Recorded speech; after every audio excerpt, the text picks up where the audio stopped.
Alabama defensive back Bray Hubbard. Stepping up and being ready. I think that's the number one thing is, when my number was called, I was ready. And that goes into the preparation that every week, even though I wasn't starting, it was just being ready. I mean, taking a deep dive into the playbook, film room, whatever it was, just even my body. I mean, I know I was playing special teams, but it's still a toll on your body, and practice is a toll on your body. So you have to kind of stay on top of everything, and that's hard to do when you're a backup, you're not playing, like, that's hard to stay focused. And I'm really proud of myself for staying focused and staying on the grind and making sure that, Missouri game, or really, I guess you could say Tennessee game, when Keon was to go down, that I was ready to go. I'll have more in a moment. Tide fans, are you ready for game day in Tuscaloosa? Don't miss the ultimate pregame experience this season at Vector Security Champions Lane. Opening 4 hours before each home game, this fan fest has everything you need to get pumped for kickoff. Located next to the Walk of Champions, you'll enjoy live music, player autographs, the best food trucks from all over Alabama, and ice-cold beer in our Legends Lounge beer garden, where there's never a cover charge. Check out ChampionsLane.com each week for the latest updates. Roll Tide! Join us this afternoon for Crimson Drive, driven by NASCAR, streaming live at 2 p.m. Central on all CTSN social media platforms at UA_CTSN. Crimson Tide Today is brought to you by Vector Security Champions Lane. Crimson Tide Today is a production of the Crimson Tide Sports Network from Learfield.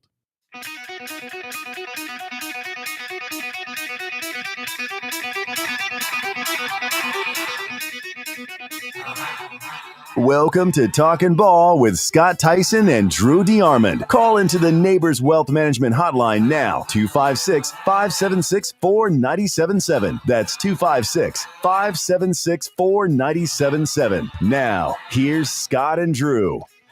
There you go.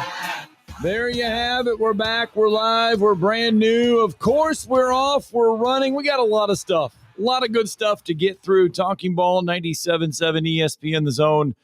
Scott Tyson, Drew DeArmond. Welcome back into the program on a Tuesday morning. Talon Heating and Air helping us get going this morning. 256-503-4490. TalonHVAC.com. You can find them online. Get your system tuned up for just $49. Yes, $49. You heard it right. You can also have TVA give you $50. Just asking for that TVA rebate. They'll give you $1 back. You won't cost a dime. Get it done. Temperatures starting to change across the Tennessee Valley. Your high today is 70, 51 degrees currently. Safe travels into work, into school, wherever you may be headed. 256-576-4977. You can join us for the next 2 hours, as we got a lot of stuff to get through in the next 120 minutes. Auburn announcing yesterday, tough break there. We got to meet this guy, sit down with him, and visit with him at SEC Media Days, one-on-one. Starting center all preseason, all SEC center for Auburn, Connor Lew, done for the year, torn ACL in the Missouri game.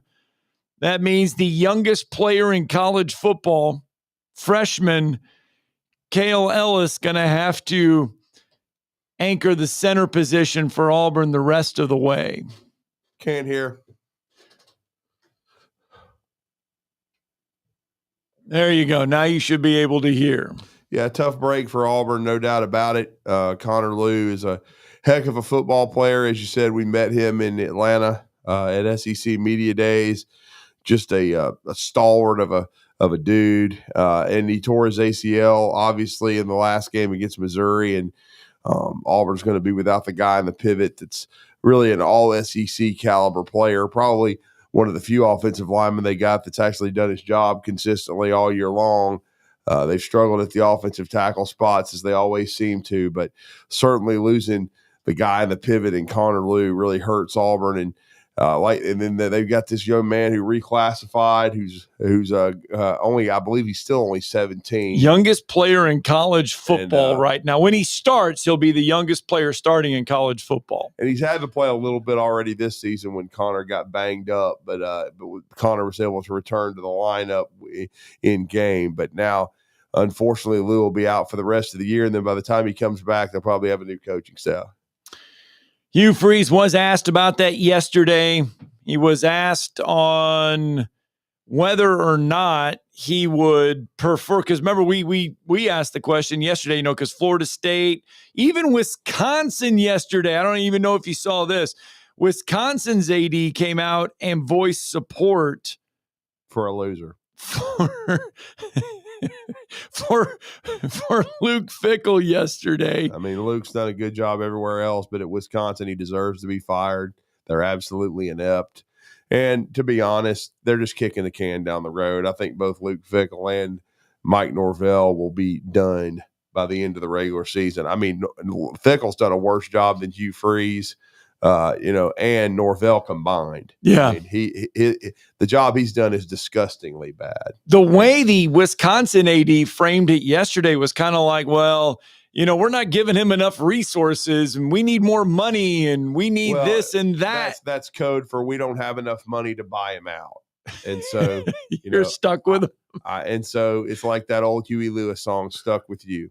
And that's basically what Wisconsin is right now. And they're stuck with Luke Fickell, and they're going to drop like a stone to the bottom of the Big Ten. Well, Hugh Freeze, here is his reaction. He was asked yesterday whether or not he would prefer John Cohen to come out and give him a voice of support. Well, that would be huge. That'd make everyone feel a lot better for sure. I haven't talked to John. I'm gonna say John has been so supportive ever since, obviously, my hire, and but I don't get too much into, they have a job to do, and certainly he has people he has to answer to, and I know how close we are. I know I can get this fixed, and we're too dang close. And we've got to get a little bit better play and a little bit better coaching at a few spots. And I want a chance to fix this. And, obviously, I've totally gotten off of all social media, so I'm not sure what exactly was said in those other cases, but that's got to be reassuring to those people in there that they believe that they can get it fixed. But again, I've trusted John since I've been here to do the right things, and he's got to do, what he feels is best for this program, of course. And I think it's us. I think we fit Auburn. I think we fit the Auburn culture. I think the culture in the building has changed. I think the talent level has changed. And unfortunately, we just hadn't gotten over the hump in a very difficult stretch of games. There you go. Man making his case, pleading his case to keep me on. He was doing his job interview right there. Well, he hasn't done it very well. And, you can improve the talents, you can improve what you feel like the coaching staff when you brought all your lackeys back in that you didn't have the first year. But the bottom line is Ron Roberts went to Florida. They got better. And, Philip Montgomery left and Auburn got even worse. The bottom line is Billy Napier, we're going to talk to Keith Niebuhr here in a few minutes. Billy Napier cost himself the job because he was too stupid to not fire himself. And I like Billy. I think he's a hell of a guy. I think he's a good person. But again, you're going to call a spade a spade. He should have fired himself, hired an offensive coordinator, and got somebody in there to call the plays. He didn't do it. Hugh won't do it either. They're both going to be crying each other's beer at some bar, within by January. You know what? Am I wrong to think that's what? I mean, Jimbo Fisher was stubborn that way at Texas A&M, wasn't he? Of course. He brought in Bobby Petrino. They wouldn't let Bobby Petrino call the offense he wanted to call. Where's he at now? He's unemployed. He's begging Auburn to let him back in. And, if I'm Auburn, he's the last idiot that I want to hire. He's already – I mean, I guess you can say he's smart because he duped Texas A&M into paying him $90 million pretty much guaranteed because he won a national championship back over 10 years ago when the game had completely changed. Right. And then he didn't change with it, and he got his tail fired. So, but in the Auburn fans, I mean, Gus Malzahn was similar. Gus Malzahn brought in offensive coordinators. He made changes and said he would fire himself, but he ultimately left. He ultimately kept control of everything when he had the offense. I mean, we should have had Brody tee it up because basically this is all a circle jerk. It's just this is my brother Daryl and then my other brother Daryl. That's you're right. That's what Gus and Hugh are, the brothers Daryl. I mean, they do the same thing every time. And I guess it's college football coaches. Some of them just have that ego that you just can't get away from. Trust me, the shine at Gus Malzahn at Florida State has not taken but about a month and 2 weeks to rub off there.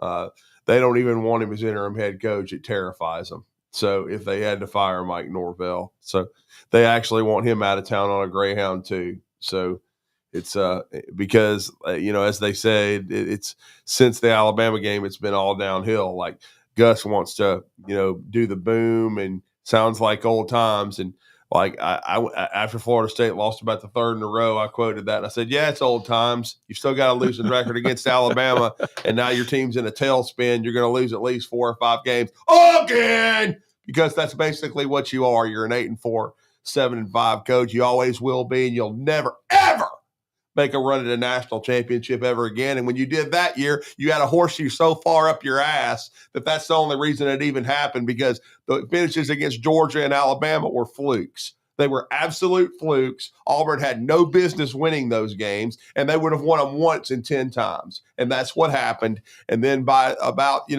2017, he made one more run, but then they fell apart near the end and still lost 4 or 5 games. He's a loser. He's mediocre. So's Hugh Freeze. Both of them suck. And if you're an Auburn fan, you should want him out of town tomorrow. You already got rid of Gus and paid his dumb ass off. Well, now you need to pay off Hugh Freeze and get him the hell out of town because he's a disgrace. 256-576-4977, your feelings on that as we get you jump-started this morning. No, I mean, I totally agree. I mean, we cover Auburn and Alabama fairly. Yes. I called out Alabama when they had their head up their ass and lost to that mediocre bunch of pukes over at Florida State, and they never should have. Well, they responded. Auburn has not responded. All Hugh Freeze does is take out the third cue card, the fourth cue card, the fifth cue card, and keep talking about the same thing over and over and over again. Yes. He's an idiot. He can't coach his way out of a sandbox. Get his ass out of Auburn. That he should have already been fired. He continued yesterday to say, look, we just got to coach him harder on offense. No excuses anymore. If you're not blocking, if you're not doing this, there's no more excuses. And so he said yesterday, he can't evaluate quarterbacks to save his life. Well, and he's also saying now that Jackson Arnold, he thinks will get the start on Saturday because he's led the team to some first drive touchdowns, but that there may be some quarterback different changes going on Saturday. Not going to matter. He can't coach a quarterback. I mean, when you haven't changed your playbook in 13 years and you don't have a clue what you're doing, and he does not, it's not going to change. They're never going to win a championship with Hugh Freeze. He needs to go back to some G5 school, thump a couple of Bibles, lie to him a couple times, and make $2 million a year instead of $7 million. He is a mediocre head coach. He is a joke, and he doesn't need to be at Auburn anymore. If you're Auburn, you deserve a lot better than that. Yeah. And if John Cohen wants to keep his job, he needs to get Hugh Freeze out of Auburn. Ashton Daniels is the guy that we might see on Saturday. Well, last week it was we're riding with Jackson no matter what. Yeah. So somebody must have finally smacked you upside the head and got him to wake up. I don't know how you do it. At least consider a quarterback change. But, there's no hope. There's no hope. But look, this is Hugh Freeze's last shot at a G4 head coaching job. He'll never get another one. Nope. Because he's, again, mediocre. The only reason he won any games at Ole Miss is he cheated his ass off. Well, and Auburn's everybody offense knows that. has become a joke of the country because people are like, well, this is what you do when you don't want to change. Okay. And I'm sorry, if he hadn't cheated at Ole Miss, there's no way he would have won because he had better players than everybody but Nick Saban. And then he got lucky to beat Saban twice, and that's the only reason he's the coach at Auburn right now. If he had not beaten Nick Saban twice, or if Lane Kiffin's daughter hadn't given him 15 slides as to why not to go to the down on the plains, then Hugh Freeze would probably still be at Liberty, and probably winning games. But that's about his speed. Anything above Liberty, and you're going to get what you got right now, which looks like, Ned the first reader. Let's get a phone call in or two here before the break. Wolverine Dan with us. Good morning, sir. Well, how about my coach, Dan Campbell? Good win last night. Yeah. Jameer Gibbs, big win. night. Yeah, saw a couple highlights. Gibbs, man. He said he wanted to run like Barry Sanders before the game started because they interviewed Barry Sanders. Did you see that one catch out of the backfield, and he broke some ankles? Unbelievable. He's running 22 miles an hour. Yeah, 82 yards receiving, 3 catches, 136 yards, 17 carries, 2 touchdowns, 78-yard sprint. Yeah, good night for Jameer Gibbs. And the defensive line, you guys, listen, Hutch is out of his mind. And the reason why he played so well because McNeil came back. And Mohammed on the other side, the guy that came off the practice squad that all of a sudden got a game ball because he played like lights out against Baltimore. Fellas, in this makeshift defensive backfield, you kidding me? If they play like this, guys, you got to admit, they're one of a couple of teams that can make the Super Bowl. Yes or no? No, they're 5-2 going into a bye week, so you would have to think on the NFC side, they'd have to be one of the favorites. Yeah, it's wide open right now. Yeah. They definitely, if they can keep navigating the injuries and get some of these guys back defensively, they're already really potent on offense. They've been fortunate they haven't lost too many of those guys on that side of the football. And then football has really it's especially on the NFL level, but really on every level. It's about how many points you can score. You certainly have to get stops, but you got to score points. And certainly Detroit, is going to have a chance to be near the top of the NFC and try to break that drought and get to their first Super Bowl. I think a lot of this started, and I'm going to hang up after this tape. A lot of this started when we picked up Sewell from Oregon. He's one heck of a lineman. Man, that guy, you see him running, he was trying to block for Gibbs. I love the guy. He loves the game. I mean, he plays out of his mind. And now we're going to get Branch back next week because he was suspended. And hopefully, we can, that'll never happen again so he wouldn't be suspended. But, guys, I really enjoy, and especially like in this morning, getting up with a cup of coffee and watch the highlights because I already know what happened, but I like to watch it again. All right. Well, congratulations, Dan. Yep. Good job. All right. Thanks. All right, 7:16. Let's get a break in. When we come back, go back out to the phone lines real fast. It's Talking Ball 97.7 ESPN The Zone.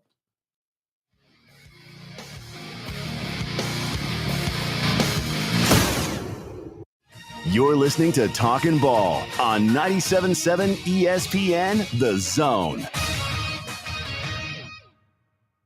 By now, you know about Eagle Masonry and Insulation, and maybe you know that Eagle also does landscaping and dirt work. But how about after paint work? Shower doors, shelving, and mirrors, all taken care of by Eagle, the same Eagle that takes care of all your masonry, insulation, and landscaping needs. Eagle brings the same level of expertise to all these disciplines, and they're ready to provide you with a free quote. The website is the same, insulatewitheagle.com, as is the phone number, 256-755-1556. Give them a call and see what Eagle can do for you. Eagle saves you time. Eagle saves you money. When the final whistle blows, the conversation is just getting started. Catch the Alabama Football Recap Show with Drew DeArmond and Steve Moulton on 97.7 The Zone. Brought to you by Dreamland Barbecue in Huntsville, proud title sponsor of the Recap Show. Because when it comes to football and ribs, everybody knows ain't nothing like them no way. Alabama football, Dreamland Barbecue, the perfect team. SportsMed is the official team physicians of the Rocket City Trash Pandas. And if the pros trust SportsMed, you can too. SportsMed provides every service you might need for complete orthopedic care, specializing in orthopedic surgery, sports medicine, joint replacement, spine surgery, neurosurgery, and podiatry. And they offer their own brace shop, in-house full-body MRI, physical therapy, walk-in clinic, and so much more. 4 locations and on the web at sportsmedalabama.com. Since 1983, Berkshire Hathaway Rise Real Estate's Ann Adams has been your local go-to real estate expert in the area. As a buyer, you can trust Ann's in-depth knowledge of the local housing market to narrow available properties down to those you'll be interested in, saving you time when shopping for a new home. When you're ready to sell, Ann's expert negotiation skills will ensure you get a fair price and hassle-free experience. Call Ann Adams today at 256-337-2625 or email annadamsrise@gmail.com. From heirloom diamonds to contemporary jewels, Loring & Company is the place to find something truly special. Whether shopping for a diamond ring for that once-in-a-lifetime occasion or marking a milestone birthday or personal achievement with a Rolex watch, you'll find just the thing in our edit of the world's most sought-after brands, including David Yurman, Roberto Coin, Marco Bicego, and Fopay. Expect a treasure trove of the world's most unique, even breathtaking earrings, rings, necklaces, and bracelets, making choosing just one piece a challenge in itself. Loring & Company Jewelers on Airport Road. At Stella at 5 Points, living isn't just about having an apartment, it's about living artfully. Imagine waking up with the upscale feel of Atlanta or Nashville right here in the heart of Huntsville. Modern, stylish apartments, open layouts, stainless steel appliances, and resort-inspired amenities. Nestled in vibrant 5 Points, you'll enjoy walkability, parks, dining, and quick access to downtown without the chaos. Stella at 5 Points. Live artfully. Live Stella. The Drive with Wes Neighbors and Steve Moulton. Weekdays from 5 to 7 p.m. Only on 97.7 ESPN The Zone.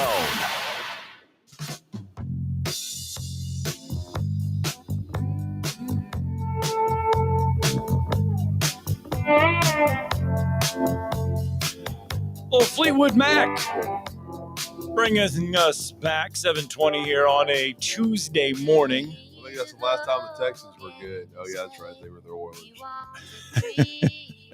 And then they weren't even that same franchise. Oh, we got to go out to the phone lines real fast. AC is with us out of the break. Good morning, AC.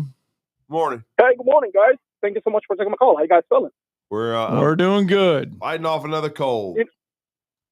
Well, life goes on, brother. Well, let me tell you something. I'm going to talk about baseball.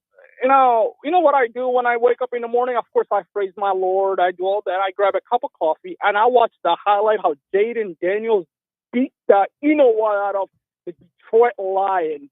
That's my message to rookie Dan. That's what I watch. That's my satisfaction. Your Lions not going to win anything. Forget your Super Bowl. You had an opportunity last season in a lifetime. What are the odds you have a chance this time? Probably might choke that away. Like, cough it up, baby.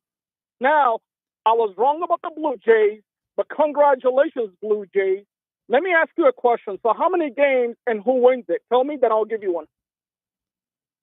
The World Series, I would say probably I would say the Dodgers in 6. I don't care. Okay, Mr. Come on, give me a number. Come on. I do know it took a long time for the Dodgers to win another World Series, over 40 years once they won it in 1988. So that's not the question I asked, sir. I don't really give a damn what you ask. Okay, I'm sorry. All right, enjoy the Dunkin' Donuts. Okay, it's okay. Yeah, exactly. Enjoy Allah. Mr. Scott, I'll give you one. Dodgers in 5 games. That's all I got for you. Mr. Drew, keep enjoying those coffee and watch the Lions choke to the Washington Commanders, okay? Oh, the Washington Commanders just lost to the Cowboys, you moron. I know. You're correct. But I am correct. Lions, I'm smarter than you. No, you certainly are. This is why I gave you a gift card, because you're smarter than me. Oh, wait a minute. Oh, my God. I'm about to get deported. Yeah. I wish you would. Don't ever call this show again if I could care less, because you're a buffoon. Call the afternoon show. He likes you. I don't. 256-576-4977. Because as Brody just rightfully did, you're a clown. Okay, I don't care about the World Series. I watched the last out last night of the Mariners. I don't even care. I do know George Springer hit a 3-run homer for the Blue Jays to win it, 4-3 in Toronto. But I don't care. I will not watch an inning. I do not give a rat's ass about the Dodgers or the Toronto Blue Jays. I don't care. Okay, I'm a Braves fan. I don't give a rat's rip about these other two teams, and I don't care if you ever call the show again. You bring nothing to the show except for ignorance. Thank you.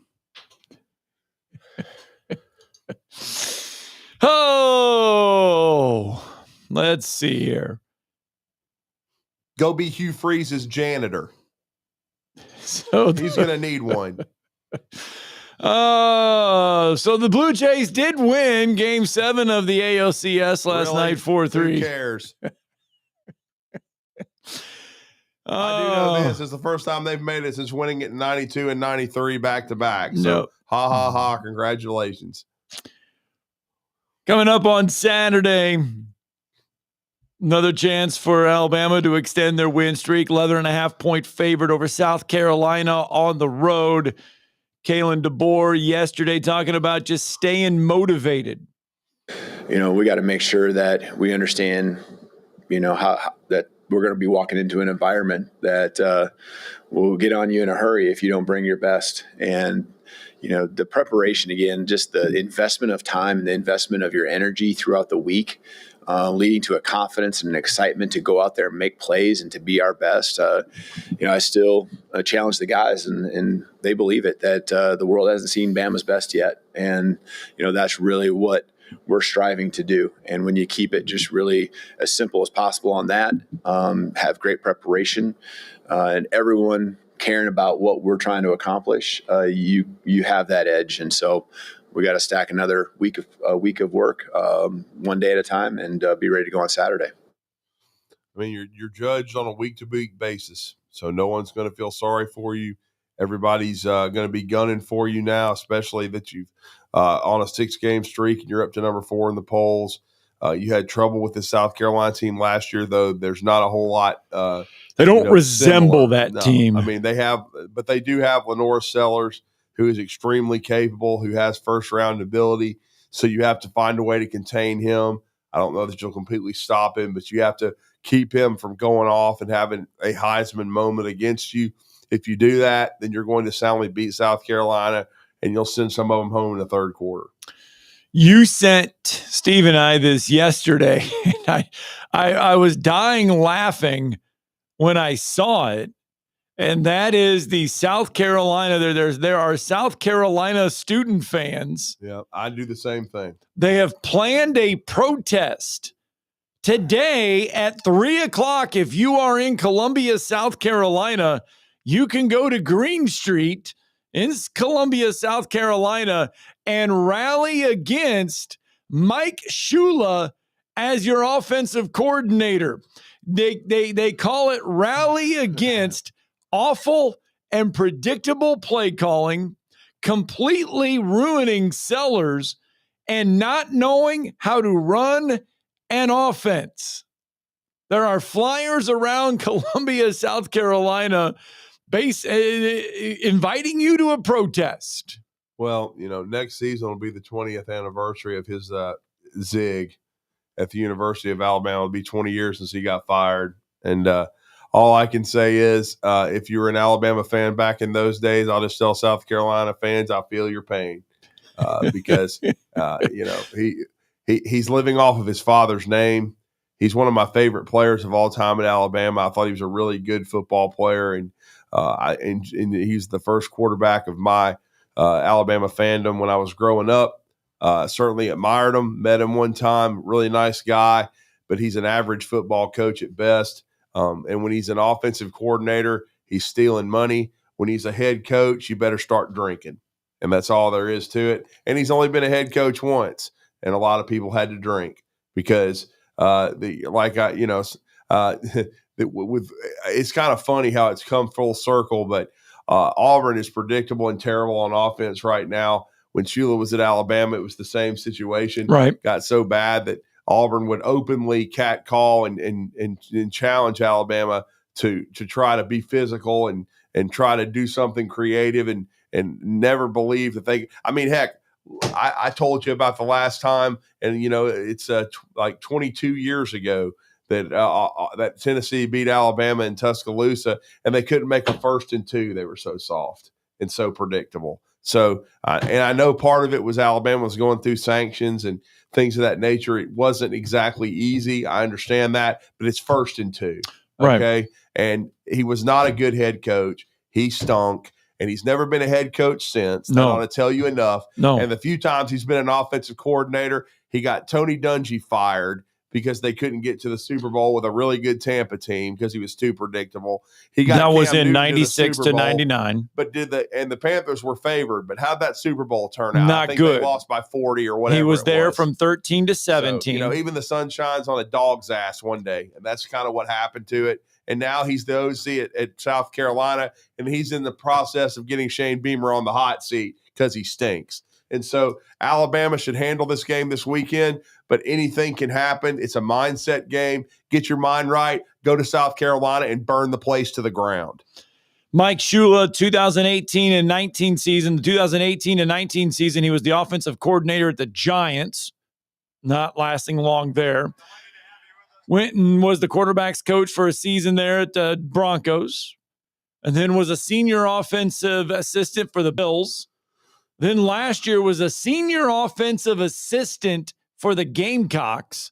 Moved into the OC role, quarterback's coach this year, and it has not gone well. And it started with a bowl game. They looked like Ned in the first reader, and they've looked like that the entire season. So, and South Carolina was a preseason top 15 team in the country. Sellers was supposed to be the front runner for the Heisman and be the first pick in the draft, and ain't none of that happening. He's going to have to come back to school and get better and probably drop kick Shula back to the NFL. Lenoris Sellers, by the way, so far this season, he has thrown for, let's see here, 1,134 yards and just 5 touchdowns this season. Well, part of it's his supporting cast isn't nearly as good as it was a year ago, but I still say the play calling's not very good. The offensive line has certainly been a train wreck, but heck, if you remember Shula's offensive lines at Alabama, they weren't any good. Right. All you got to say is 2 words, Chris Capps, and then drink. Well, he threw for 2,534 yards last season with 18 touchdowns and 7 interceptions. Well, again, he was a little up and down last year, but he showed flashes of brilliance. Right. And that has been, few and far between this year. It's so funny. People always overreact to these, kickoff games or first games of the season because everybody thought, Alabama was not very good, right? And that Florida State was going to shock the nation. Florida State has done nothing but lose since they beat Alabama, and then 2 tomato cans to start 3-0. Now they're 3-4. They are 0-4 in the Bush leagues in the ACC. South Carolina beat Virginia Tech. We all know how good Virginia Tech is. They've already fired their coach. They weren't any good. True. And then what was it? Brian Kelly finally won a big game, and he won the opener. He won it at Clemson. Boy, what a great day!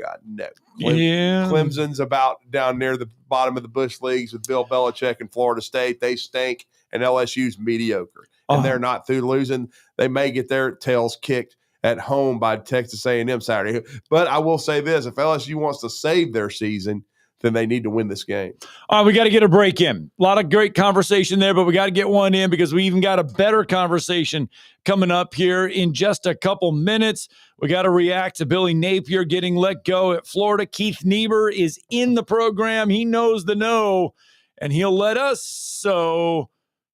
us so, I should say, coming up here in a minute.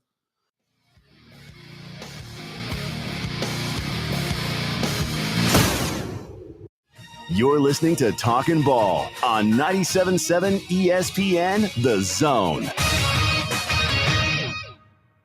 Your Fox 54 weather. I'm Chief Meteorologist Jordan Dressman. A mostly sunny sky this afternoon. Temperatures climbing into the lower 70s. It's going to be a really nice day. We drop into the mid 40s as we head into the overnight early into your Wednesday morning. A mostly sunny sky Wednesday afternoon. Temperatures climbing into the upper 60s and lower 70s. And then we drop into the mid 40s as we head into the overnight. Much the same for your Thursday. Your Fox 54 weather, only on 97.7 ESPN The Zone. Tom Abraham here for my friend Mike Owen at Owen Home Appliance Center. You know, the holiday season is just around the corner. So come to Owen Home Appliance Center and get the complete Frigidaire kitchen. You buy the fridge, the range, and the microwave, and you get a dishwasher free. Or maybe you need a commercial kitchen for that huge family coming in for the holiday season. Let them help you with brands like Viking, Miele, KitchenAid, Z-Line, and Cafe. Quality products, quality pricing, quality service. That's what Owen Home Appliance Center stands for. Just 8 miles south of the river on 231. Where's the best place for sports? What about the best place for wings? If you answered Jefferson's for both, you're right. Jefferson's is also a great place for value. Every Monday, kids eat free with the purchase of an adult meal, and teachers bring your teacher ID and you eat free every first Tuesday of the month up to $15. Jefferson's, best place for sports, best place for wings, in Hampton Cove and our latest location, now open in New Market on Winchester Road. Are you tired of chasing a roofing contractor to show up on time or even show up at all? I'm Sam Fleming with Fleming Roofing and Restoration. Our motto at Fleming Roofing is we show up. Our goal at Fleming Roofing is to provide the reliable customer service that you deserve, and we have the resources to meet all of your roofing needs: residential, commercial, industrial, replacement, or repairs. We are manufacturer certified for roof coatings, single-ply membranes, and asphalt shingles. Whenever you need a roofing professional you can count on, call Fleming Roofing and Restoration. We are committed to finding the solution that meets your needs. We don't have quotas or heavy-handed sales tactics. Fleming Roofing, we have expert experience. We show up. Free estimates, residential, commercial, industrial, replacement, or repairs. Check us out at FlemingHSV.com. FlemingHSV.com. When you need a quick response, it's Fleming Roofing and Restoration. We show up. I'm here with Stan McDonald of Jacob Title. Stan, I've heard that every real estate closing at Jacob Title is a very big deal. Why is that? Wes, I'm reminded of a very impactful statement that I heard from Coach Gene Stallings years ago when he talked about big games and little games. He said he didn't like that comparison. He says, because try losing one of those little games. And if you ever do, it ends up being the biggest game all year long. Well, it's the same thing with real estate closings. Every game, every closing is a very big deal at Jacob Title, because when it's your closing and your contract on the line, it's a very big deal, and we understand that at Jacob Title. So it sounds like whether your client is a first-time residential buyer or a multi-million-dollar investor, they can expect your A game. That's exactly right. As a matter of fact, when you bring your real estate closing to us at Jacob Title, we understand it's all about trust and confidence. And when Stan McDonald tells you that a chicken dips snuff, you can look under his wing for the box. And like Beebs likes to say, there's no doubt about it. Listen to the Alabama Football Recap Show every Sunday at 11. Smoked by Dreamland Barbecue. Ain't nothing like 'em nowhere. On 97.7 ESPN The Zone. Hey. Bye, bye, bye. Oh, bye. That's been a familiar theme with several college football programs. 11 to be exact. 11 college football programs so far have said bye to their head coach. One of those being the Florida Gators, the latest being the Florida Gators. They did that over the weekend as they said goodbye to Billy Napier. And we are going to welcome on our Neighbors Wealth Management Hotline.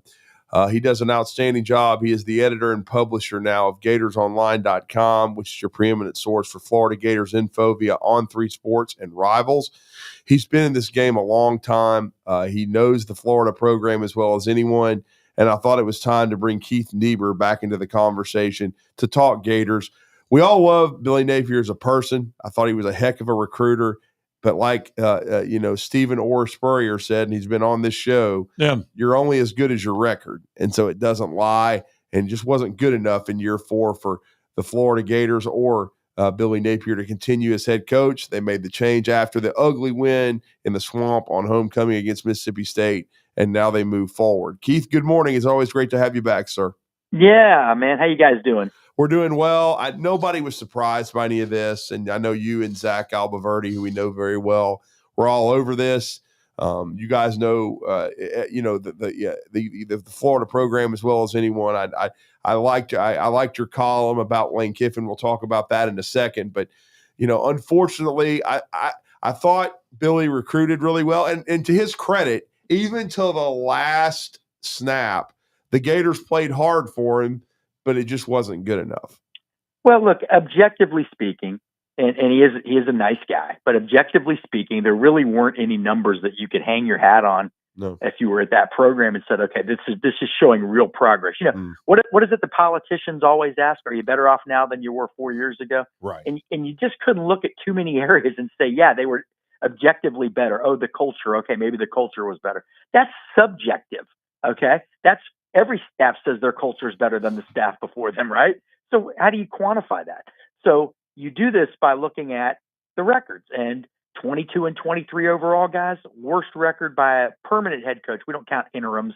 The guy coached one bowl game and lost. That doesn't count. But permanent head coaches at Florida, that's the worst winning percentage since 1946 to 1949, Raymond Wolf.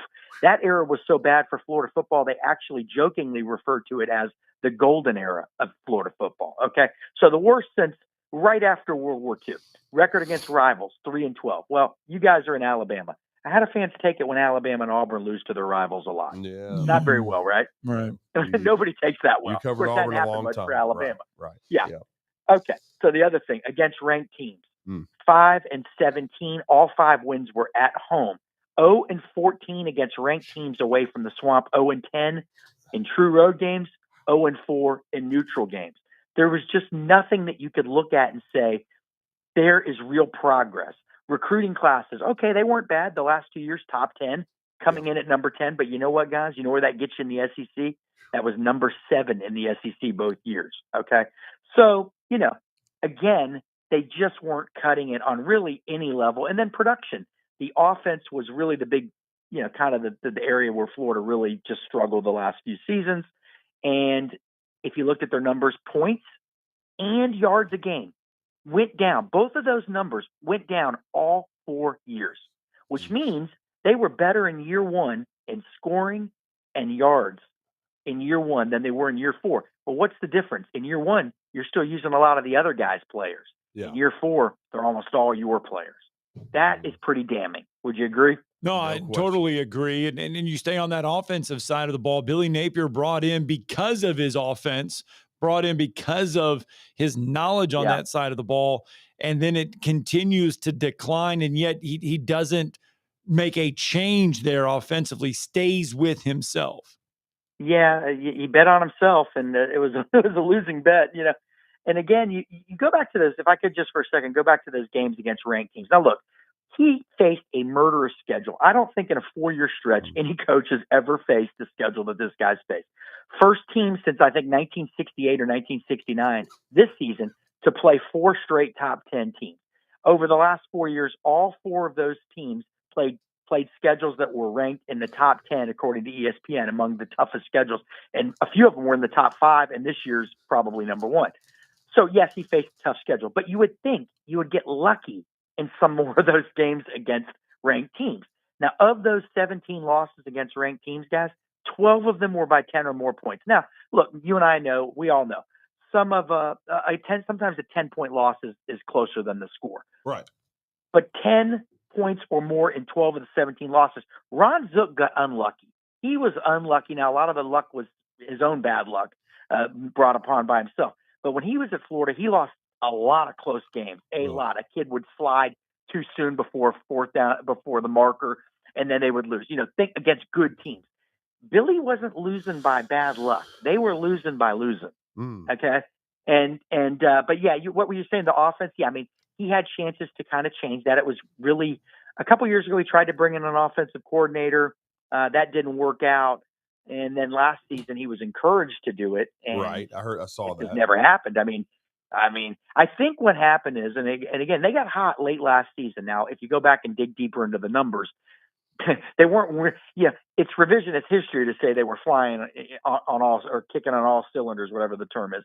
They beat LSU and Ole Miss at home. Those were both ranked teams. Those two teams shot themselves in the foot so many times in those two games that Florida could have lost either game. They beat LSU by 11. LSU was ranked. Florida scored late. Really didn't even have a lot of offense. They won because they sacked Garrett Nussmeier 7 times, and they had 11 tackles for loss, and they had turnovers. That makes up for a lot of things, right? Well, then they beat Ole Miss the next week. Remember what happened that game? Lane Kiffin decided to go for it a bunch of times, didn't get any of them, and then they ended up losing by 7. I mean, he left points on the board. Those were field goals that Ole Miss could have used, and their best receiver got hurt. There were some breaks. Florida played well, but they got some breaks. Then they beat a terrible FSU team, did nothing really offensively, and then they beat a Tulane team that was missing its star quarterback in the bowl game. So the offense was still a work in progress, but you had a young quarterback. You felt like you had something to build on. All these offensive linemen were coming back, but I think now we understand that just because you're bringing back offensive linemen doesn't mean they're going to be great. They weren't great one year. What would make you think they were going to make this enormous leap the next with the same guys, essentially? So, yeah, they really he did it to himself. I mean, it was a self-inflicted wounds here that he wouldn't at least hand it off to somebody else when it wasn't working. And guys, I'm going on and on. Forgive me, but when he was looking at the numbers and all the numbers pointed to the offense getting worse and worse and worse, he didn't change up, and most people would have. Well, we're talking to Keith Niebuhr, again, publisher, managing editor of GatorsOnline.com, part of On3 and Rivals.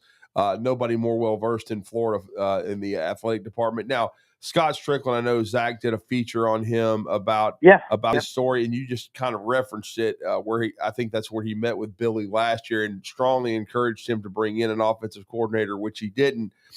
Now he's getting a chance, and a lot of ADs don't get a chance to hire 3 football coaches, but he did hire Todd Golden. Todd Golden had one of the greatest teams in SEC history, arguably, and I love Billy Donovan. I always will. Should be considered the greatest Gator team of all time, I thought, because the SEC was so good last year. Is the main reason he got the extension, and he's still going to be here to make this decision or help make it, I guess, Scott Strickland, because of Todd Golden? Otherwise, he would be gone. I think that helped. I mean, look, this is one of those things. I don't know that I've ever met a fan of a college that says, yeah, I love my AD. Right. It seems like that's all people do is complain about their AD, no matter where they're at, okay? But, if you go back in time, and I don't know Scott well personally at all. I've literally chatted with him 3 times. And other reporters certainly do know him more on a personal level. But if you look at the 2 hires that he made, Dan Mullen, well, first of all, Dan Mullen had a pretty good record. It just was kind of going apart a little bit at the end, but he had multiple 10-win seasons. They weren't terrible. No. In 2020, the COVID year, they were certainly in the championship race until late in the season. So it's not like that was a disaster hire. They just felt like it wasn't working out at the end. When Billy Napier was hired, that was kind of lauded by a lot of people. Oh, this is going to be perfect. This guy's an organizational freak. He's got all these ties to the South. Look what he's done at Louisiana. So, it's really easy to go back and say, well, that didn't work, so this guy's an idiot. Well, those were 2 choices that one of them wasn't terrible to begin with, and the other one people thought was a pretty solid pick. It's like when Jeremy Foley, the previous AD, picked Will Muschamp. God, that was a pretty big name at the time. He was the coach in waiting at Texas. I mean, It just didn't work out. But at the time of the hire, it was a great hire, right? I mean, what are you supposed to do? I mean, I thought Hugh Freeze was a pretty good hire at the time. I never thought he was this wizard like some people, but I thought it was a solid hire, and I thought he would do well. I mean, it was universally people thought he would fit and it would do well. And sometimes it works and sometimes it doesn't.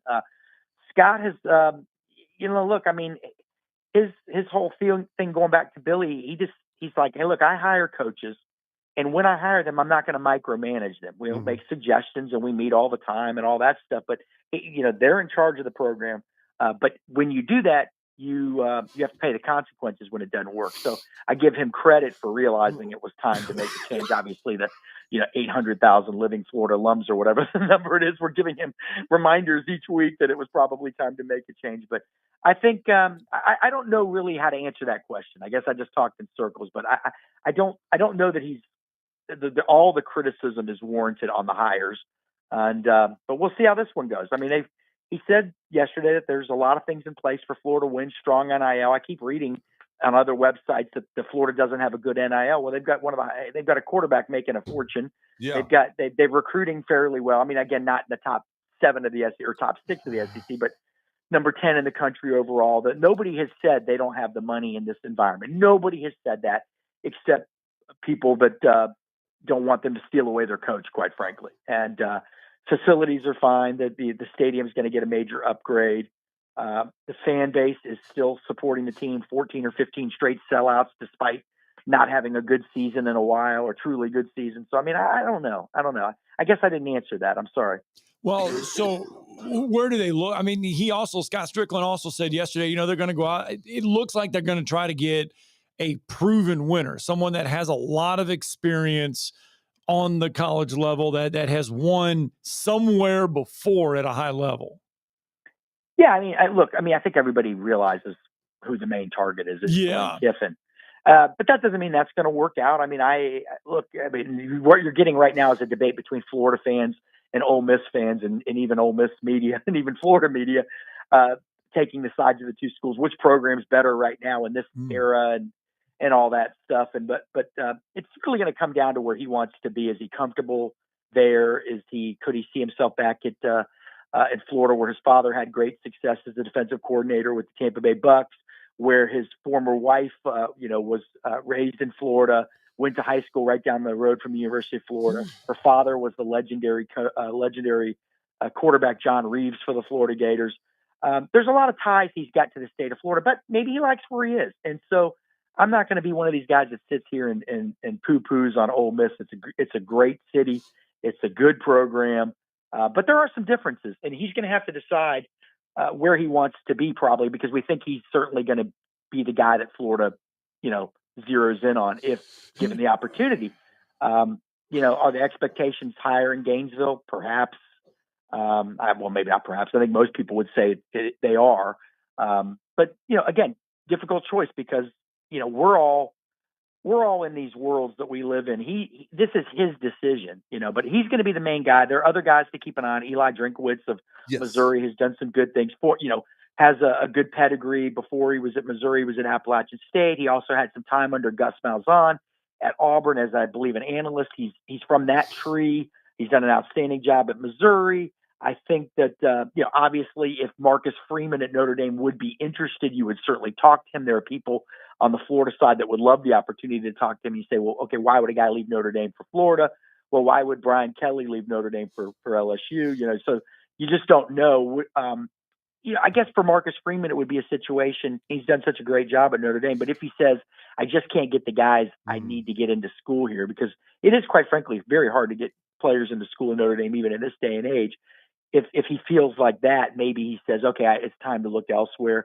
Jed Fish, I don't know how strong of a candidate he is, the Washington head coach, but he is a Florida grad who worked as a young guy, as a student assistant when Steve Spurrier was a coach at Florida.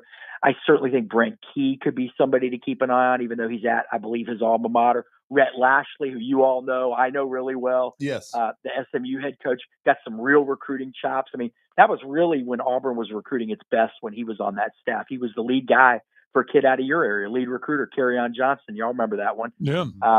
And then you've got, I think Jeff Brom is maybe somebody to keep an eye on at Louisville. He's at his alma mater, but I think it's, objectively speaking, I don't know that he's got the resources there, quite frankly, that he would have at Florida. He's done good things with less, quite frankly, at Purdue and now at Louisville. So perhaps him. We keep hearing, maybe there's a little chatter about James Franklin, but I haven't heard any real buzz yet. I mean, look, Scott Strickland, Florida's AD, he keeps things pretty close to the vest. We'll see. We'll see what happens. But, agents start talking, assistant coaches start talking, and it's going to be a while. I mean, this is a mid-season change. It's not like Florida's going to hire anybody in the next week. It's going to take a while. It really is. Well, if you want to know what's going on with Florida and with this coaching search, it's a great time to join GatorsOnline.com. Best source there is out there. And Keith, we appreciate your time. Let people know how to connect with you guys and follow this search. Yeah, Drew, you're coughing as much as I am right now. Yeah, I really am. See, it's I just go to GatorsOnline.com. I mean, we've got all kinds of specials to jump in, but we also, like $1 you can join right now. But we also try to put up enough free stuff each day to kind of keep people engaged. I mean, not everybody can afford to join a website. We totally understand that, believe me. So that's it, GatorsOnline.com. I appreciate you all having me on. It's going to be a wild search. Oh, we can't. We're definitely going to be back in touch with this unfolds. Thank you, sir. Thanks, Keith. Yeah, take care, guys. All right, wow, bringing up Kerryon Johnson's name there. All right, got to get a break in. Hour 1, wrapping it up next.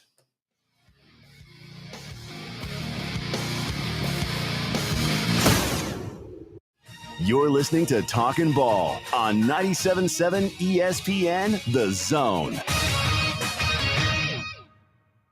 Lake Gunnersville Ace Hardware is your locally owned and operated hardware store. We're not just about numbers, we're about helping neighbors, because our Ace Hardware store is part of your community. We're committed to being the helpful place by offering our customers personal service, quality products, and a convenient shopping experience. As the helpful hardware folks in your neighborhood, we promise that helping you is the most important thing we have to do today. Stop by and visit Lake Gunnersville Ace Hardware today, 1536 Blunt Avenue in Gunnersville. No representation is made that the quality of legal services to be performed is greater than the quality of legal services performed by other lawyers. A wise man once said, "If you take care of old folks and children, everything in the middle will take care of itself." Hi, I'm Danny Aldridge, lawyer in Alabama and Tennessee. In the next 20 years, the number of those folks over 65 years of age will more than double. In our golden years, the most important goal is to be treated with dignity and have control over doing what makes you grateful with those you love. At the Aldridge Law Firm and the Legal Town Center, we're dedicated to help you with these goals, and we'll be there when life throws you those inevitable curveballs. Let us assist you with your legal needs, whatever they may be or become. You may reach us by phone at 256-534-3188 or online with Dan at danaldridgelaw.com. Just remember, we're here to help.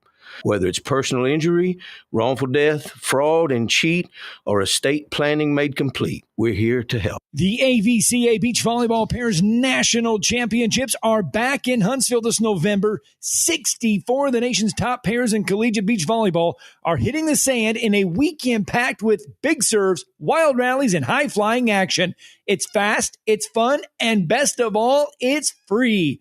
You don't want to miss the excitement live, so grab your sunglasses, rally your crew, and join us at John Hunt Park Sand Volleyball Courts from November 7th to the 9th.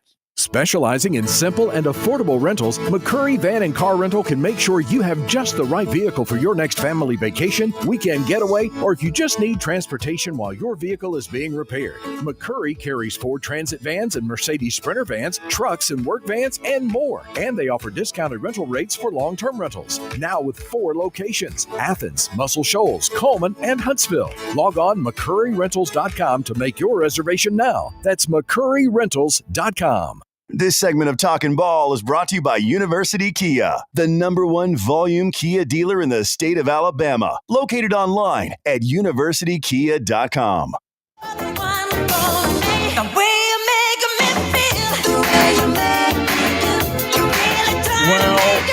the way that Ty Simpson is making Vegas feel is impressive because, remember, beginning of the year, Las Vegas was not feeling Ty Simpson so much, but because of the performance, and this is why you got to let the dust all settle and let everything play out on the field, Fernando Mendoza and Ty Simpson, Fernando Mendoza, Indiana quarterback, Ty Simpson, both now have the best percentage to win the Heisman Trophy.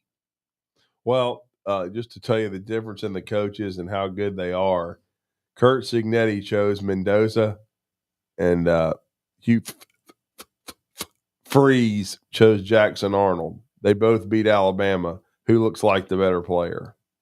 I don't really think there's a question about that. Well, he also passed on John Mateer, too.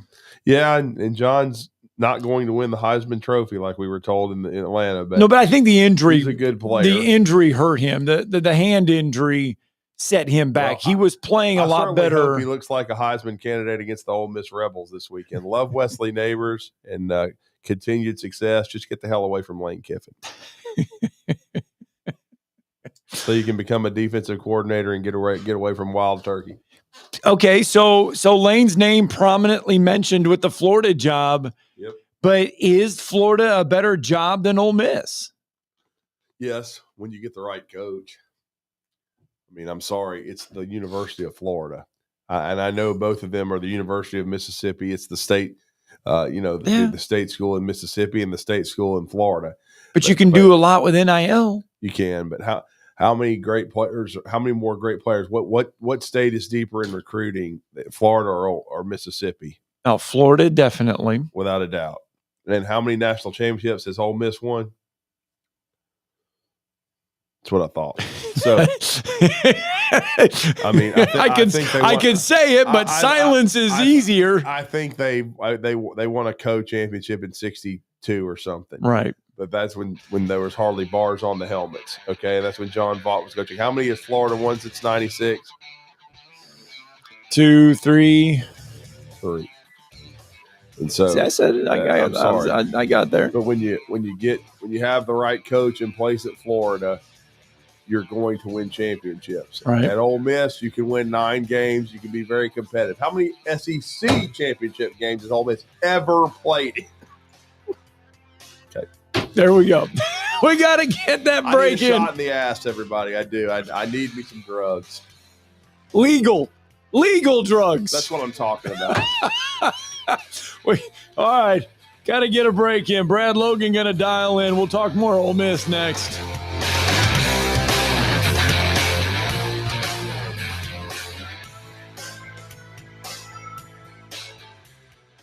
This is Brent Musburger's VSiN Action Update on 97.7 ESPN The Zone. Drivers who switch to Progressive have an annual savings of nearly $750.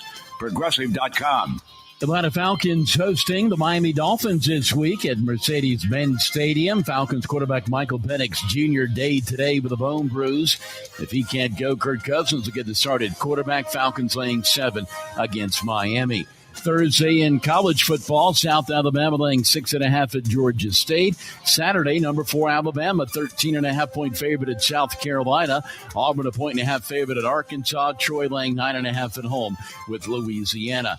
Game 1 of the World Series coming up on Friday. The Blue Jays at $1.22 underdog against the Dodgers, minus 149, 7.5 under in Toronto. For more, go to VSIN.com. Mike Sennett, 97.7 ESPN The Zone. WZZN, Union Grove, Huntsville, Alabama. 97.7 ESPN The Zone. SportsMed is the official team physicians of the Rocket City Trash Pandas. And if the pros trust SportsMed, you can too. SportsMed provides every service you might need for complete orthopedic care, specializing in orthopedic surgery, sports medicine, joint replacement, spine surgery, neurosurgery, and podiatry. And they offer their own brace shop, in-house full-body MRI, physical therapy, walk-in clinic, and so much more. 4 locations and on the web at sportsmedalabama.com. This hour brought to you by SportsMed Orthopedic and Spine Center. Online at sportsmedalabama.com.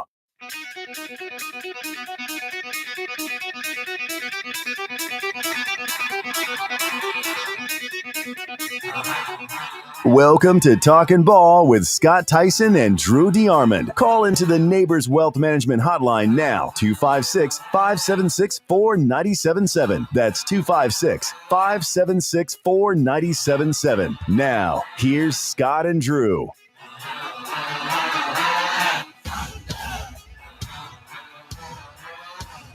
Hour 2 is upon us. SportsMed Orthopedic Surgery and Spine Center, dedicated to providing care that improves lives. 256-881-5151. Experience the SportsMed difference. Don't forget the Saturday SportsMed Clinic each and every Saturday, 4715 Whitesburg Drive, 8 a.m., 9 a.m. For all those little nicks and bruises that you get on a Friday, you can dial up SportsMed Orthopedic Surgery and Spine Center. They are more than happy to take care of you, the official medical providers for the UAH Chargers. And in less than a week, we get the Mayor's Cup, Alabama A&M UAH. on the campus of the Bulldogs. Don't forget, admission is free. Both teams going to be doing a canned food drive as well. We'll fill you in on all of that as we get a little closer.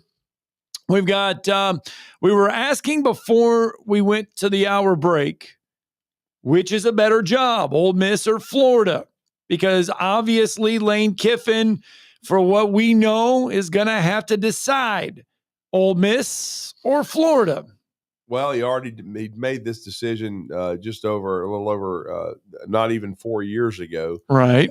Just really 3+ years ago, as he decided to stay at Ole Miss and not go to Auburn. So will he do this again? He certainly enhanced the Ole Miss program. I think Florida has more upside, but my next guest, no one's more well-versed in the Rebels than Brad Logan. He's been on with us many times. He's, of course, got his own Logan Media Network. He does contribute to the Ole Miss Spirit, which is now on 3 Sports / Rivals. He does have the Daily Believe in Ole Miss podcast and the Red Blue Crew pod.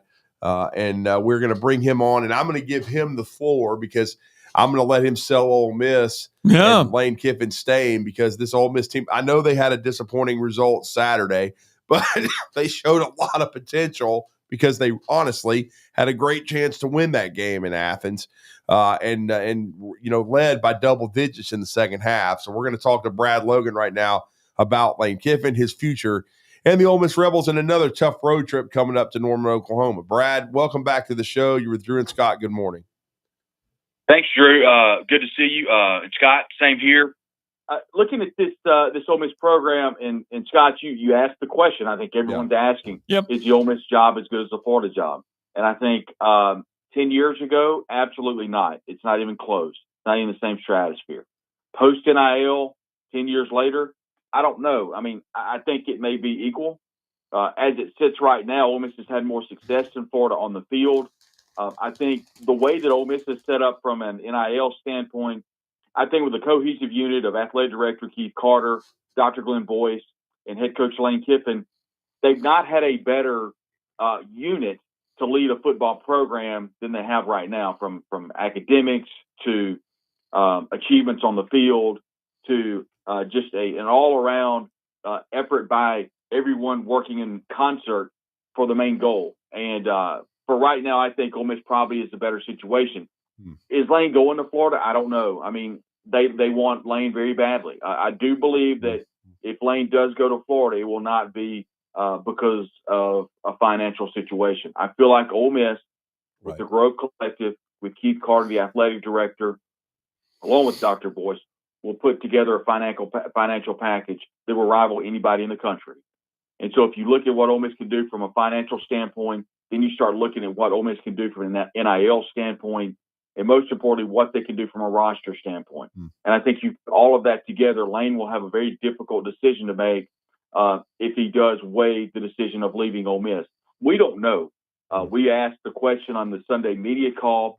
Lane was very nice by answering that, saying that, quote, I'm paraphrasing here, but you guys have a job to do. I do too. I don't get into that. I have a job to do of getting this team ready for Oklahoma. Again, paraphrasing, but that was essentially the gist of the response. The representation is Jimmy Sexton. We all know that. Yes. Jimmy was in Athens on Saturday. I saw him on the sidelines. Of course, both his clients, Kirby Smart for Georgia and Lane Kiffin for Ole Miss, 2 big clients of his were there. So Jimmy was there. There's a lot being talked about.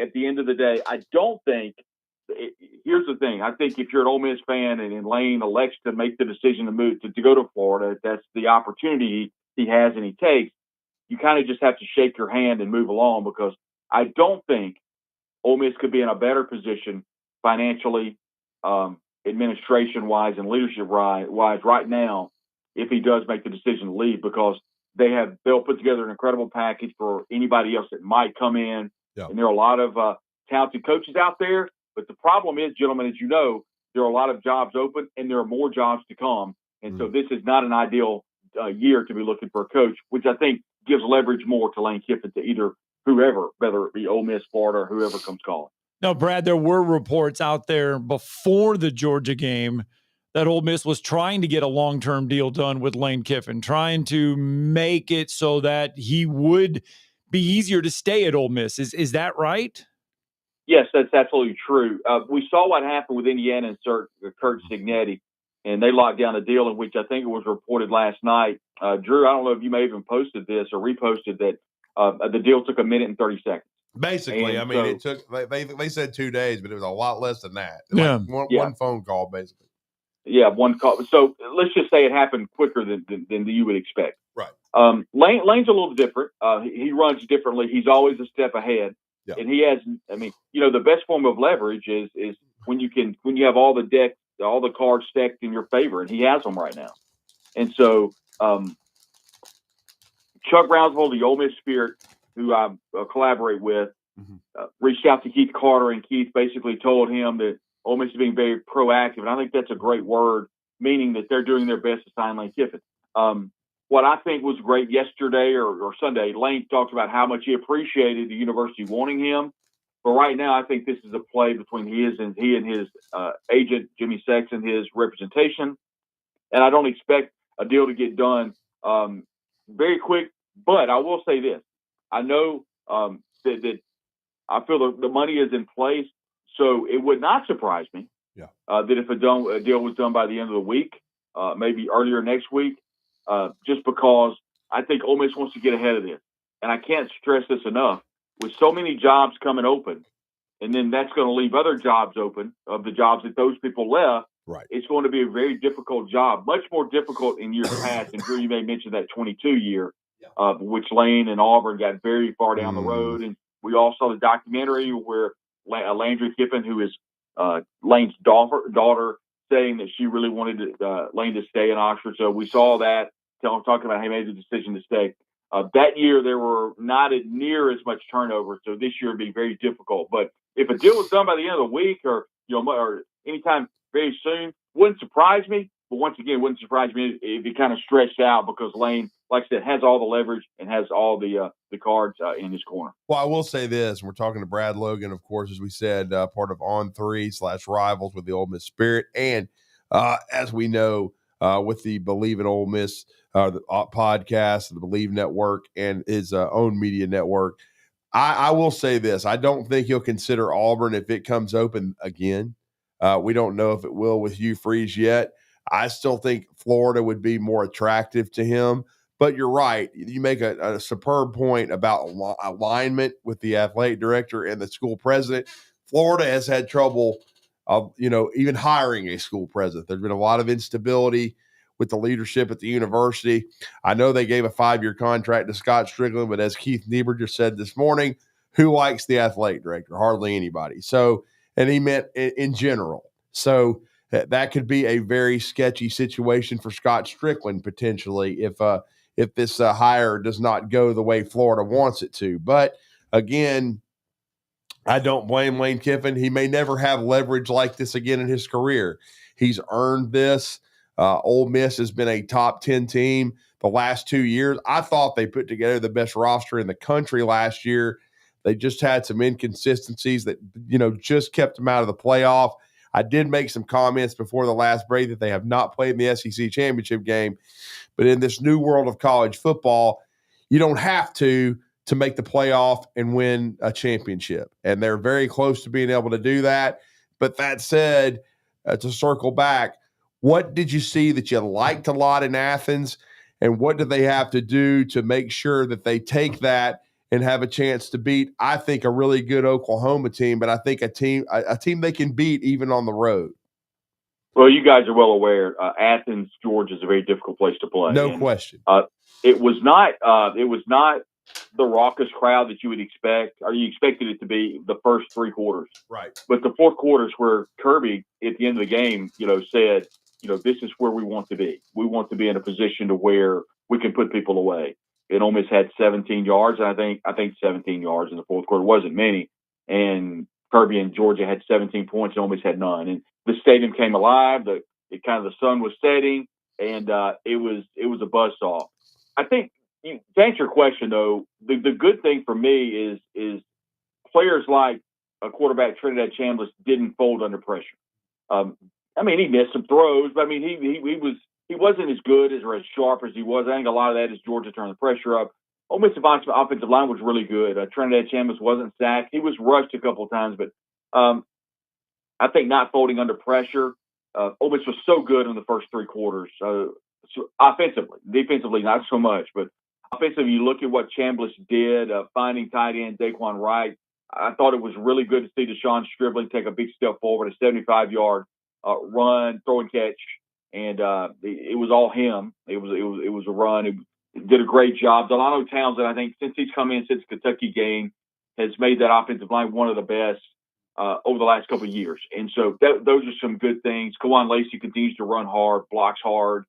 The downside, I think, to answer the question, if you were to ask, is the defense has to really have a gut check this weekend, because you got an Oklahoma team that's coming in that's going to try to run the football and run it all day long, and they've been very efficient doing that.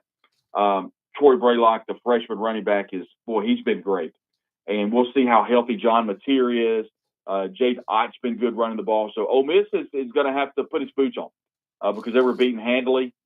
Defensively, just really, really bad. So Pete Golding, he's got some work to do. But there are a couple bright spots in Athens. You just got to finish games. And Ole Miss was not able to do that. They had Georgia, they were up 8 points, had Georgia on 4th and 1, had them stopped in the third quarter. Ole Miss probably goes and scores and blows it out at that point, but they didn't. And the running back rolls off. The defender of Ole Miss gets outside, gets the first down, and like they say, the rest is history. Brad Logan joining us on the Neighbors Wealth Management Hotline. And Brad, if this is it, I mean, if they get by Oklahoma, you look at the schedule, Oklahoma is on the road next to Georgia. It's no disrespect to Kentucky, but this is the toughest road test outside of Georgia. And then you're going to finish up with the Egg Bowl on the road, but everything else is sandwiched in between. So if you can get by Oklahoma on the road, it's home with South Carolina, Citadel, and Florida, and then it's at the Egg Bowl. So the schedule, if you can get by this one, sets up good for Ole Miss. Yeah, and Scott, honestly, I think good might be an understatement. I think it sets up incredible because you've got Carolina with Beamer. I saw his press conference after they lost Oklahoma, and he was biting at reporters. Yep. You got the Citadel. Then you got a Florida program that could set up to be very interesting if Lane has not signed that extension yet. But they have a fired coach situation. And you got Mississippi State and Jeff Lebby, who had Florida beat, and just some really odd calls late in the game by Jeff Lebby when you're going in for the win to kick the field goal and you throw an interception. So I don't know if there's a miscommunication with he and Shapen, but that's 4 opportunities where Ole Miss not only should be under favorites, but possibly could be double-digit favorites.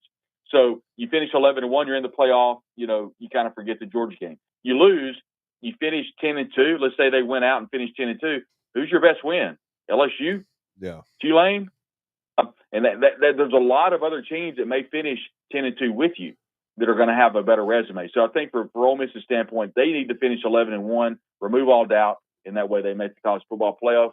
And by the way, somehow lock down Lane Kiffin if you're in the business of doing that. Well, I'll just say this. I'll make a prediction on that. If they win this Oklahoma game on the road in Norman and they end up 11-1, I do think Lane Kiffin will stay at Ole Miss. I think there'll be a lot of positive momentum. I think another good point you made earlier in the conversation is, and people have already told me this, that his entire family, I'm talking about his kids. I saw the soundbite you guys got from his press conference about his son Knox and being the quarterback at Oxford High School and having a big-time Friday night win this past week with his daughter there, Landry. Even his ex-wife has been there a lot. I think with everything that's put in place, I think it'll be very hard for him to leave if he – pardon me as I'm sick.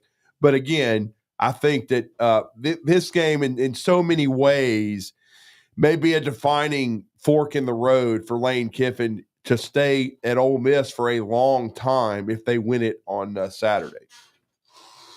I think it's setting up perfectly for Ole Miss, but setting up's one thing. Going to Norman and beating a really good Oklahoma team's yet another. Ole Miss has their future this season in front of them, but it's a very, very difficult task. I have no doubt that, as you know, we heard Lane talk about how much he appreciates what Oklahoma has done this year under Brent Venables, and it's one of the best defenses in the country. Ole Miss has his hands full on Saturday. No question. Yeah, they do. What, Brad, though, in your eyes, I mean, if John Mateer, we've seen John Mateer struggle. He's not looked the same since he's come back from a hand injury. If you're the Ole Miss defense, what do you do? I ain't trading him for Trinidad Chambliss. No, you're not. You're not trading him. But I mean, if you're the Ole Miss defense, how do you look at this game? Defensively, gentlemen, it's not really. It's very difficult to explain just how poor Ole Miss played defensively on Saturday. Right. Because when you do not force a punt, you give up 34 first downs, and you give up 40-plus points. That's not a lot of success. So the question you have to ask yourself is, what can you do to limit that? Well, at some point you have to go back to fundamentals and figure out what's some way we can slow down this Oklahoma offense. You know, it's too late in the season really to start talking about fundamentals. At the end of the day, what Ole Miss has to do is they have to figure out a way to stop Mateer and limit that Oklahoma offense. I'm not sure how they do that. Yeah, and that's the one I think issue, because last year Ole Miss, when they were right, their defense was legit. Offensively, I thought they were good, but there were times that Jackson Dart, I felt like, didn't come through in clutch situations when he needed to, even though he's off to a pretty good start in his rookie year with the New York Giants, even though I know he'd like to have one throw back on this past Sunday, but still, he's showing a lot of promise. But, I mean, I got to give Ole Miss credit. If you had told me before the season that, you know, Austin Simmons would not live up to preseason expectations, a lot of that having to do with injury, but you find Trinidad Chambliss, I would have thought, wow.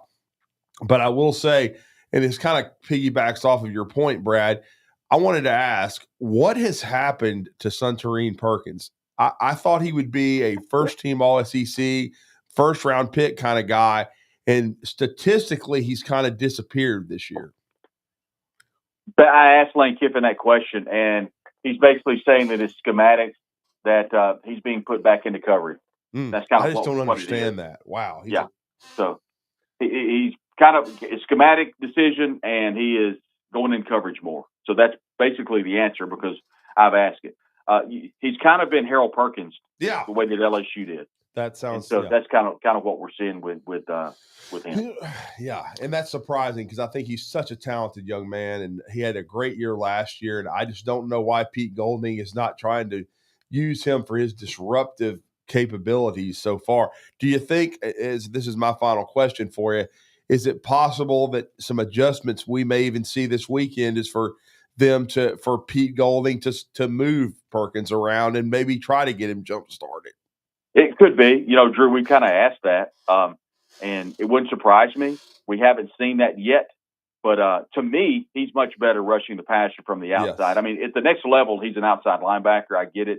But at the collegiate level, to me, he's a perfect rush end. And, you know, he went down a couple of times against Georgia. He got a sack and then forced Georgia on the 2-point conversion play. So he's been very good when he puts his hand in the dirt and rushes the quarterback. So we'll have to see if he does that in Oklahoma. Gentlemen, I've got a hard out at 8:20. I appreciate it. Thank you very thanks, much, Brad. We got to get one time, in. Sir. Thank you. Brad Logan, kind enough to join us. Let's get a break in.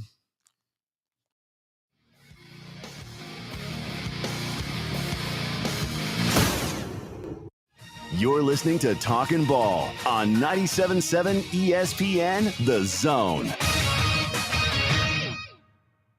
Eagle Masonry and Installation. It's right there in the name. Eagle is your one-stop shop for block, stone, or brickwork, monument signs, and outdoor kitchens and fireplaces. Eagle also offers the finest craftsmanship and insulation, including fiberglass or spray foam insulation, and of course, insulation removal. Philip Love and his team have years of experience, bringing the region the best in masonry and insulation services. For more information and a quote, visit insulatewitheagle.com or call 256-755-1556. Eagle saves you time. Eagle saves you money.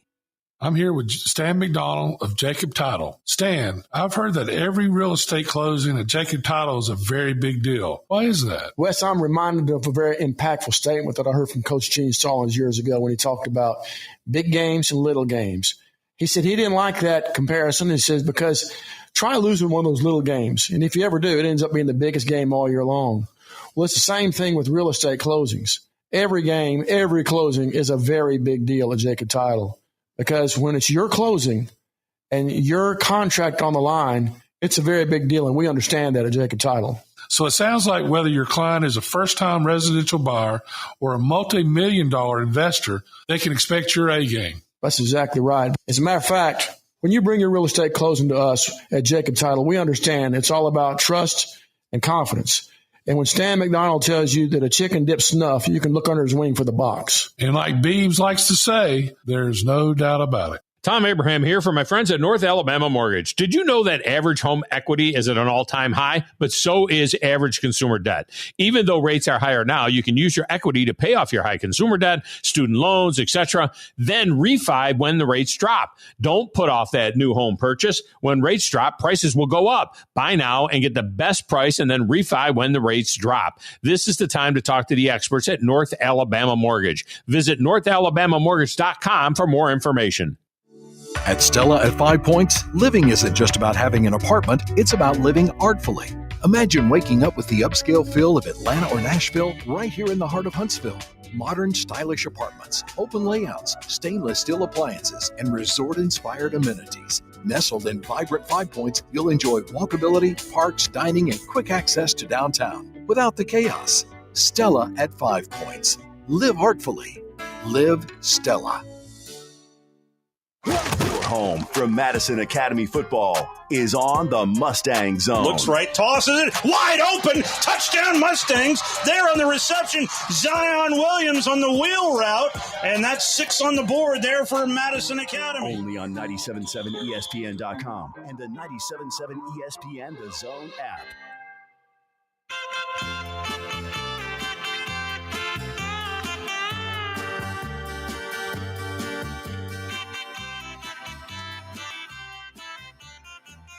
Brad Logan, kind enough to join us there. That was good stuff. It was. I mean, he made some great points about the alignment at the university. Right. And that is so key to keeping a coach and keeping coaches.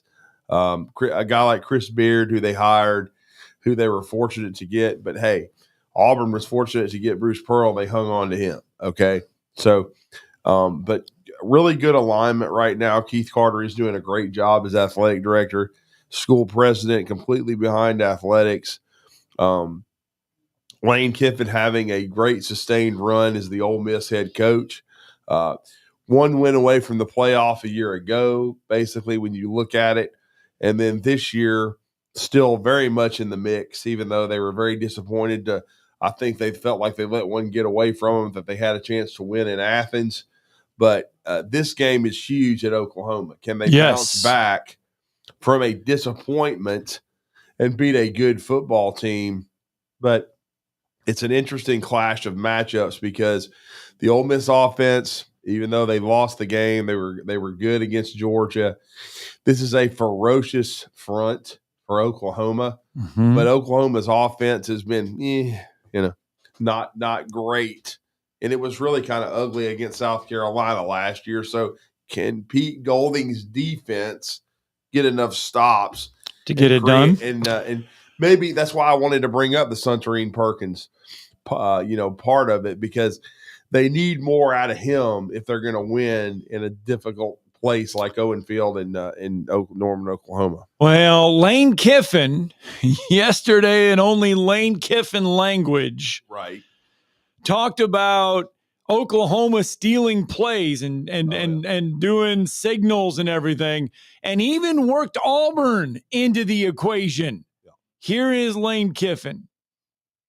A film study of signals. I mean, as I just tell you how it is, I think they do a great job of that. So if you study people really well, tendencies, and then you have enough confidence as a coach to go after those, that seems what he does.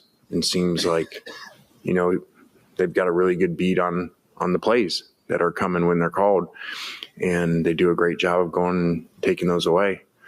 When you look at the Auburn game, I told Hugh after the game watching it, you might want to switch the signals. Like, it looks like they have the plays. The middle safety's running down to steal slants, which is very abnormal. You may have just answered my next question, but do you get with that in mind? Do you have to kind of shake everything up from a signal standpoint this week, or do you do that every week anyway? No, we're going to keep our same signals. I mean, I guess I was wondering, do you do that every week, or is that something that you have to specifically address because of who you're playing? Yeah, that's a really good question, and competitively, I can't answer that for you. That's Neil McCready, everybody. Neil McCready trying to get Lane Kiffin to give away secrets. It's not going to happen. Oh, I thought it was funny that he told Hugh Freeze that you better change up your signals because they're on to you. Well, I'm not sure Brother Hugh understands that. He understands how to use a burner phone. Oh my goodness. 256-576-4977. That's the number to the phone lines. You can join us here in a little bit if you would like to. Heck, you can do it right now. We've got time. We've got a lot of stuff to get through still yet that we have not even gotten through so far. So we've mentioned the Ole Miss game on how big it is for them. We've mentioned how big the game it is for Oklahoma when they go on the road. We've mentioned Alabama and South Carolina. But the 2:30 game on Saturday, there's a lot to break down with this one, and that's Missouri and Vanderbilt. It's where College Game Day is going to be. The epicenter of college football will be in Nashville, Tennessee. So if Vanderbilt gets a win and Ole Miss gets a win, I mean, that keeps them both in the hunt to go to Atlanta. I mean, I know all Alabama right now and Texas A&M, they're in the driver's seat. They're undefeated in league play. Texas A&M is undefeated as a whole. They haven't lost yet. They're the only undefeated team left in the SEC overall. Yeah. Yeah. I mean, does Vanderbilt legitimately, I mean, they still legitimately have a shot to get to Atlanta. Of course. And play. The rest of their schedule is, after this, it's Texas on the road, Auburn, Kentucky, and Tennessee. Well, I think they can win any of those games, including Texas. Will they be favored in all four of their after they're favored in the game against Missouri? Will Vanderbilt be favored in those remaining four games? Texas, Auburn, Kentucky, and Tennessee. Right now, I'd say they're not a favorite against Tennessee unless the Vols lose another game, and I wish they'd lose every game. I don't anticipate that. I think Bobby's got a decent team and King of the Hill. But, you think Josh Heupel's Bobby? Yeah, pretty much. Okay.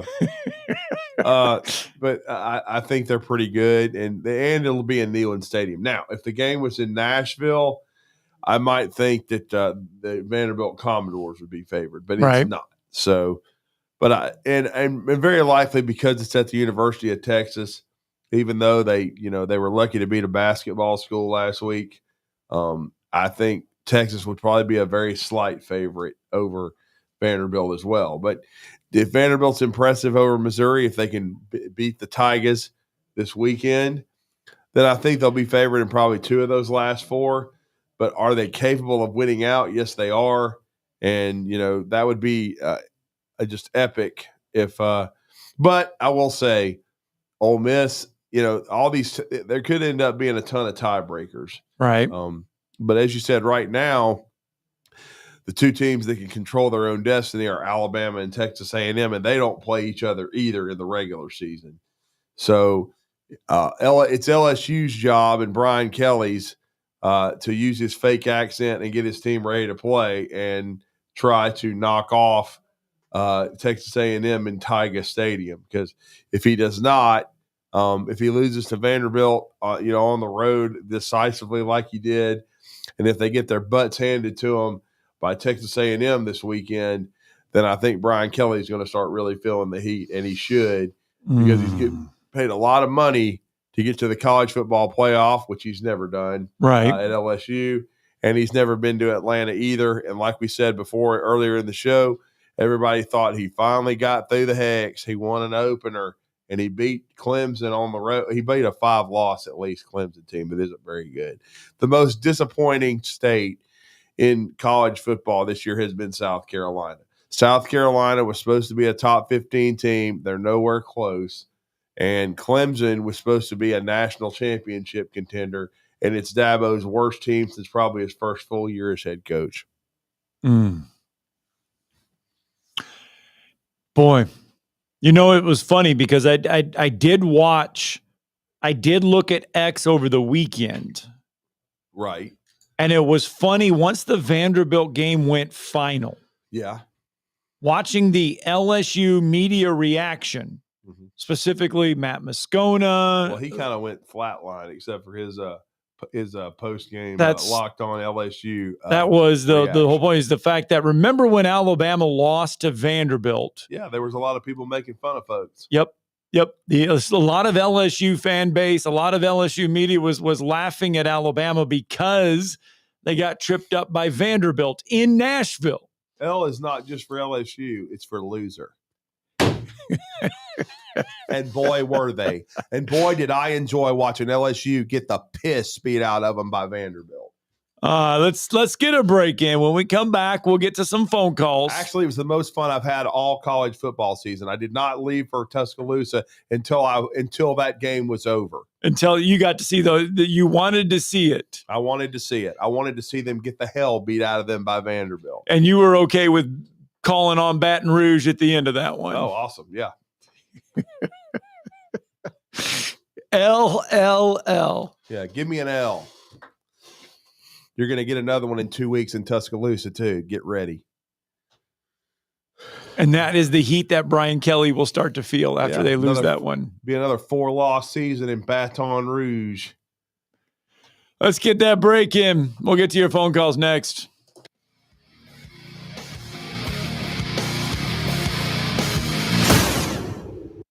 You're listening to Talkin' Ball on 97.7 ESPN The Zone. Travel accommodations for 97.7 ESPN The Zone provided by University Kia. Your Fox 54 weather. I'm Chief Meteorologist Jordan Dressman. We drop into the mid-40s as we head into the overnight early into your Wednesday morning. A nice Wednesday afternoon. Temperatures climbing into the mid and upper 60s. Some of us talking about the lower 70s under a mostly sunny sky. Dropping into the mid and upper 40s again overnight early Thursday morning. A mostly to partly sunny sky Thursday afternoon. Temperatures climbing into the upper 60s and lower 70s. Your Fox 54 weather. Only on 97.7 ESPN The Zone.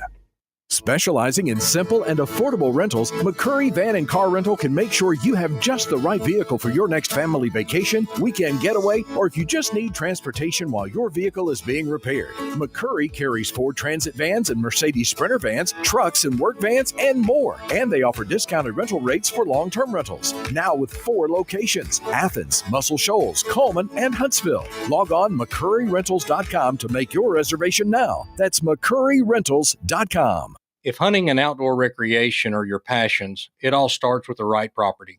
That's where I come in. I am Bo Butler with Southland Realty and Auction, a hunting and recreational land specialist and a Jackson County native who sees land through a hunter's eyes. Just as you trust your guide on a big game hunt, you can trust me to find the perfect property for you. Thinking of selling? Let me help you make your land attract buyers. Remember, Bo knows land. Call me at 256-609-0512. I'm attorney Gary Lackey. I know your accident is the real thing, and they happen to real people. I'm attorney Justin Lackey. There's a lot of talk right now about bigger, but when you've had a wreck, is bigger better? I'm attorney Jennifer Lackey. Do you want to be just a case number? With offices in Huntsville and Scottsboro, we take the time to help. The Lackey Law Firm. The Lackey Law Family. 1-800-4RIGHTS. No representation is made that the quality of the legal services to be performed is greater than the quality of legal services performed by other lawyers. When you call most roofing companies, all you'll hear is, you need a new roof. Not when you call Fleming. At Fleming Roofing and Restoration, we're focused on your needs, whether it's an easy repair or a full roof replacement. Folks around here have trusted Fleming since 1965 for all their residential and commercial roofing needs. And as the area's storm damage experts, Fleming knows all the ins and outs of the insurance claims process. Log on FlemingHSV.com to schedule your free estimate today. Fleming Roofing and Restoration. We show up. You'll love the expanded wine selection at Liquor Express. From special occasion to everyday table wines, they've got what you need. Meet your friends at the largest tap wall in Alabama with 105 rotating selections. Then take home a growler full of your favorite or choose from our 1,000 canned or bottled beers. Need help stocking your bar or planning your party? Liquor Express has a knowledgeable, professional, in-house staff that can assist you with anything from your bar to the planning of your special event. Visit liquorexpress.net for tasting specials, giveaways, and classes. This is your home for Alabama football. Looking for Williams. Comes back, makes the catch. Trying to split defenders. Makes them bang into each other. Stays on his feet. Breaks a tackle. Scores. 4 + 2 = 6. This is 97.7 ESPN, The Zone. Woke up this morning 50 miles from New Orleans, and I could not find my baby, my wallet or blue jeans. And all I got's what I believe in a shoe for kicking rocks out by the road. All right, 8:37 here on a... Well, that was apropos. LSU was kicking rocks. Well, there's a lot to... You brought up a lot with that, though, with Brian Kelly, and the fact that if it's another 4-loss season... And it will be. And minimum. I know there's angst among those within the LSU fan base about the fact that they're not getting it done. I mean, when do you start turning the heat up on Brian Kelly? When do you legitimately start, if you're the LSU administration, and say, look, you're not getting it done in this NIL world. We've given you money. We've let you go out and get players, and you're not getting it done. If he doesn't end up leaving and exiting stage left like he did Notre Dame to go to LSU when he did a few years ago, if he doesn't move on after this year, then his seat's going to be scorching hot going into next year. Period. End of story. 256-576-4977. You can join us here on the program. Let's go out to the phone lines.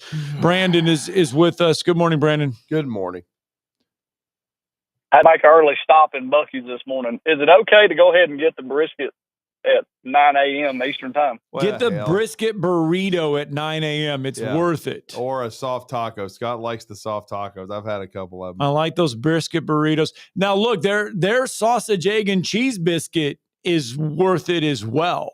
I mean, they got a lot of stuff. I mean, Scott recorded it. Last time I went in there, I spent $41.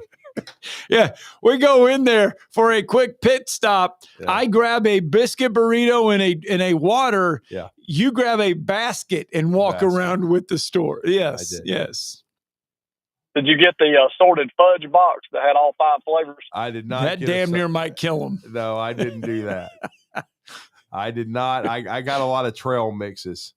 I went back to the back wall. Their biggest drink is almost the size of a 2-liter. Yeah, I got one of those too. Yes, he did. You said soft taco, so we're talking about Brian Kelly. Oh, and hey, and by the way, I did discover their cheese that you can buy, and then the hot sauce.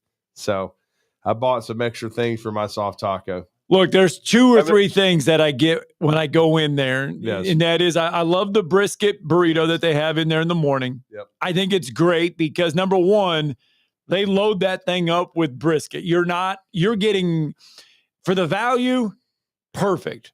And then I love the warm candied pecans or whatever that you can get. Some pecans in a Ziploc, and he told me to try to buy the hot pecans. You got to buy the warm ones or whatever. You know. Hey, by the way, the cold ones were still pretty damn good. They lasted me. They do. Weeks. They're good. Yes. Well, I'm up here because my son wanted some of their ghost pepper beef jerky. Oh Lord, I haven't even tried that. No, it's got a little fire to it. I'll say that. It will. No. We're just counting down. We got 6 more days. 6 more days until Shipley Donuts opens up across the street. Yeah. Y'all got a City Barbecues opening up too, and a Hattie B's hot chicken soon, correct? Yes, the Hattie B's is opening up very, very soon. Yes. Mm-hmm. Oh, I can't wait for y'all to show up over there. Moulton's probably sitting by the clock watching it tick, waiting on that one.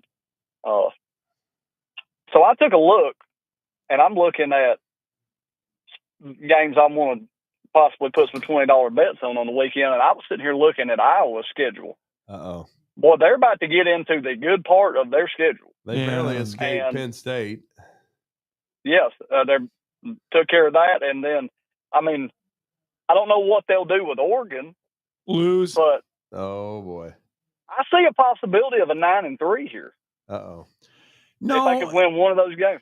Yeah, legitimate. I mean, it's Oregon, USC, Michigan State, and Nebraska coming up for Iowa.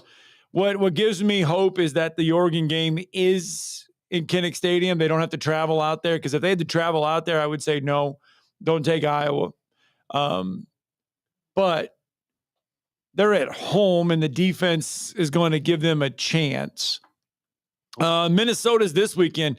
Minnesota's scary too. I mean, I don't know. I mean, Minnesota could be tough. They just whacked Nebraska. They did. 24-6. I was shocked at that. I'm really shocked. When I would have not put my money on that to happen.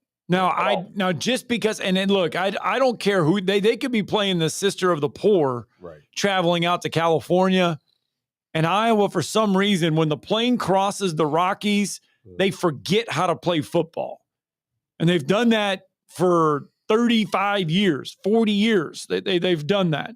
They've got to travel to USC to take on Lincoln Riley. Lincoln Sharman. Yeah. And so the plane, they're going to forget how to play football. That's the one that scares me the most.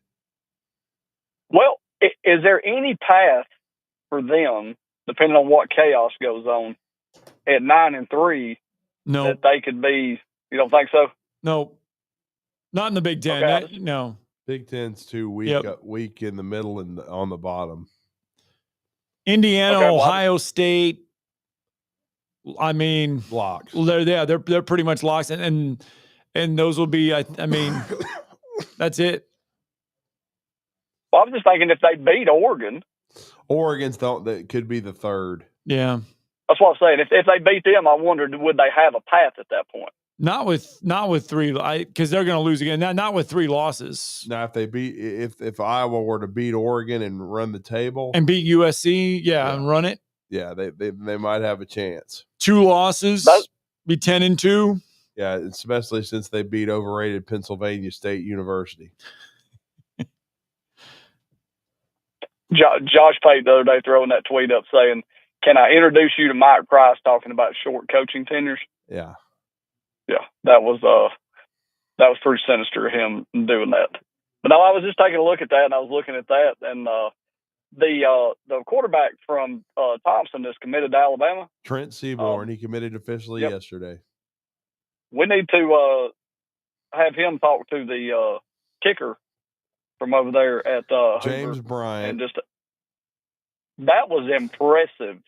A 55-yarder in high school to win that game. That was Hoover. You were talking about Hoover and Thompson. That was Hoover's. Friday night, Hoover's kicker wins that. Yeah. He's uncommitted, Scott. He's trying to get the attention of Alabama and Auburn. The last Hoover kicker was pretty damn good. Gosh dang, Will Reichert. Will, yeah. So we'll see if Alabama starts showing some interest in James Bryant. Be very, very nice, because Auburn's had the better run of the kickers other than Will Reichert, so we do not need to let him head over there. So that's because Auburn was able to tap into the Fort Payne pipeline. Yeah, I don't know what's in the water over in Fort Payne, but you make 50-yard field goals like it ain't nothing. Well, I'm headed that direction in about an hour. So what did you have some thoughts on Lane Kiffin? I think Lane Kiffin staying last time was the best decision for him. Mm-hmm. What he's going to do now is going to define his legacy. So to me, if he says, no, y'all brought me here, I love you, I'm staying here, he's got to find a path to getting to the SEC championship and winning it. But I believe his path at Florida to do that is much easier. I do think they have the money to keep him as a coach. Yeah. But can they compete NIL-wise with what Florida can do to bring in players? And I don't believe they can. They may shock me, but I don't believe they can compete with that. And I don't know how many times you get a shot at a big boy job like that where they're coming after you, how many times you can say no to it. Yeah. Well, I said he had all the leverage, and Brad Logan talked about that too, and he does. And he and Jimmy Sexton hold all the cards right now especially if Ole Miss can continue to win. And I'll stick by what I said, and I'll just go ahead and put it on record. If he beats Oklahoma, he stays at Ole Miss. If he loses at Oklahoma, adios. Going to Florida. And then John Summerall will be the next coach of the Rebels. You heard me. You heard me first. Good choice. He should have beat Georgia. Because I'm telling you, if I'm John Summerall, Brandon, thanks for the phone call, bud. I ain't going to Kentucky. Sorry, Jeff. You're never, ever going to win at Kentucky except to go 7-5 or 8-4. You better have taped those seasons where you won 10 games, because in this newly expanded SEC, 7-5, and then the first day of basketball practice. That's the ceiling, sir. Look, if I'm John Summerall and that Kentucky job opens up, I don't take it. I'm not taking it either. Because number one, remember it's harder to go home and win. The expectations around John Summerall would not be to win 6 or 7 ball games every year. No, he wants to be a champion. He wants to be a champion. And so you got to do that at other places. You can't do that at Kentucky. And Kentucky only wants to be a champion in 2 things. Basketball and volleyball. And they don't offer men's volleyball. I wasn't talking about that. I'm just saying that's the point. I mean, it's women's volleyball and men's basketball. That's it. That's it. All right. Got to get a break in. Got to wrap it all up with your tomorrow's headlines next.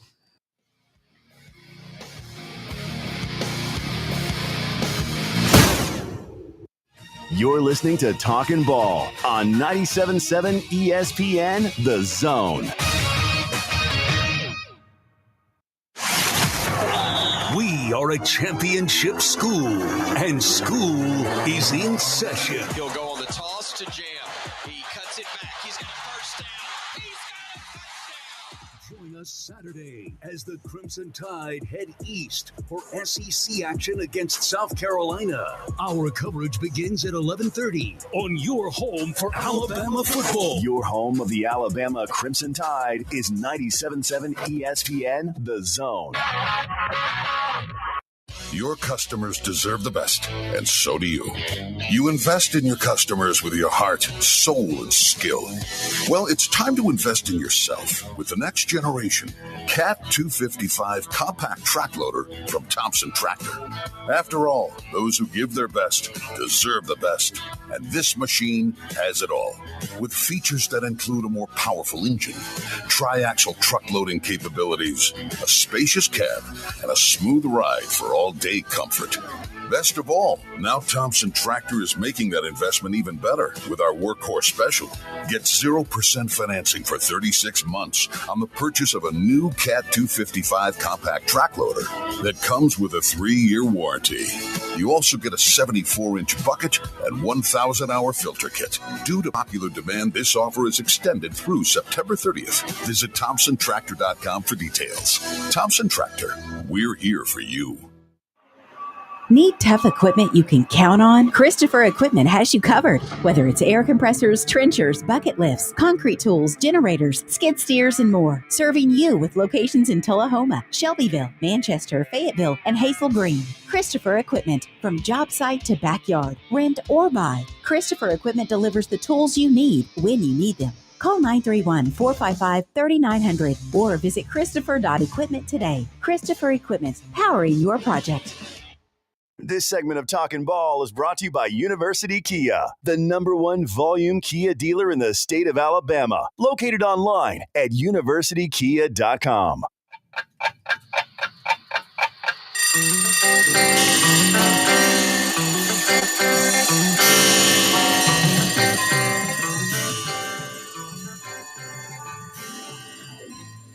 It's time for tomorrow's headlines today with Scott Tyson and Drew DeArmond on 97.7 ESPN The Zone. On a Tuesday morning, and if you usually are tuning in and wanting to hear head coach Sam Shade from Alabama A&M, right? They're on a bye week this week because the biggest game of the season is coming up. Biggest game of the season without a doubt. The Magic City Classic coming up. If you've not been to the Magic City Classic, you're missing out. But Coach is going to join us. We're going to get him for just a couple minutes here because he is on a bye week, and I can only imagine he's just sitting back at home with his feet up on the recliner, just taking it easy because it's a bye week. Yeah. See, he's taking it so easy. Yeah. Yeah. I mean, he's taking it so easy, he's not even talking to us. Because Alabama State and Alabama A&M. There he is. Nope. Both schools took the week off. Yes, they traditionally do that. They do that. It's a huge deal. It will be a capacity crowd at Legion Field, as it always is. I mean, they'll have upwards of 60,000 in there easily. And probably 200,000 outside around Legion Field. It's some of the best barbecue you've ever had. If you've not had a chance to go to the Magic City Classic, it's one of the most from unique. An atmosphere standpoint, I think it's the biggest game every year in the SWAC. I don't think there's any doubt about it. And they're both, in any HBCU game, we'll just go that far. Yeah, because and Alabama State's having a good year. A&M is starting to gain traction under Sam Shade, and again, like we said, we usually will have our weekly visit with him, but with them being on a bye, it's just a little bit different. We've done the same thing on our high school streaming network because all of the schools that we feature have byes. Yeah. And a lot of times that's why you don't hear those interviews that you'll usually hear that are sponsored on a Friday. But if a Louis LeBlanc and Westminster Christian Academy is on a bye, or if Bob Godsey and Madison Academy are on a bye, we've heard also David Lloyd. But I think now we do have Coach Sam Shade. Well, yeah, that has decided to join us during this past week that was a bye. Coach, thank you for joining us here at the last few minutes of the show. But how did the bye week go? The bye week went good. We were able to, get some guys back healthy that had been out and been banged up, and also, had a big focus on academics. We got midterms this week, so guys were able to get ready for that, and then just, went back to fundamentals and basics as far as football goes. When you look at Alabama State, I mean, this is it. Mm-hmm. This is as big as it gets this is huge. What do you tell your team? I mean, you don't have to build this one up anymore, do you? No, you really don't. This is a, true rivalry game. We've got, for instance, a number of players from the state of Alabama. They've got a number of players from the state of Alabama. We've got guys on our team that have high school teammates on their team and guys they grew up with, playing with and against. So, that's what really makes it a big rivalry. And then, Coach, what have you seen that impressed you about Alabama State on film, the challenge they're going to present your football team? Well, they're a well-coached football team. Coach Robinson and his staff, they've done a great job with that team. They're a couple plays away from actually being undefeated. They lost to Jackson State on the last play of the game at the 1 yard line down over in Jackson, and played UAB really tough first game of the season for them. Right. So, we're gonna have our work cut out for us. Like I said, they're well coached and just a couple plays away from being undefeated. Coach, you did not have Cornelius Brown the homecoming game against Mississippi Valley State. You had the bye week coming in there. How was he able to progress with that ankle during the bye week, and do you anticipate him playing Saturday? Well, he's still questionable right now. When he hurt that ankle in the Jackson State game, took a hit on that ankle, and it was already hurting, and that made it worse. So right now he's questionable for Saturday's game. Yeah, no doubt. And Coach, you talked about the healthier football team, and we're talking about the quarterback, but how healthy is the rest of your team, and how do you think what kind of defensive improvement do you think you made during the bye? Well, we worked on the running game. Actually worked on it not just defensively but offensively. We also worked on it, and so we worked on third down. Trying to get off the field more on third down defensively. We're going to definitely have to do that this weekend because they've got a quarterback, Andrew Vada, who's having a phenomenal year. Makes a lot of plays on third down, not just throwing the ball, but also with his legs. So, we're going to have our work cut out for us trying to limit what he's able to do against us. It's the Magic City Classic coming up on Saturday. Alabama A&M, Alabama State, Legion Field. Coach, best barbecue I've ever had has come from the Magic City Classic. Oh, man, that's good stuff. There's a lot of tailgating going to be going on out there. And hopefully a big Alabama A&M win. Coach, we appreciate you for giving us a few minutes today. All right, guys. Hey, go Bulldogs. University Kia and University Hyundai of Decatur helping us make that one possible.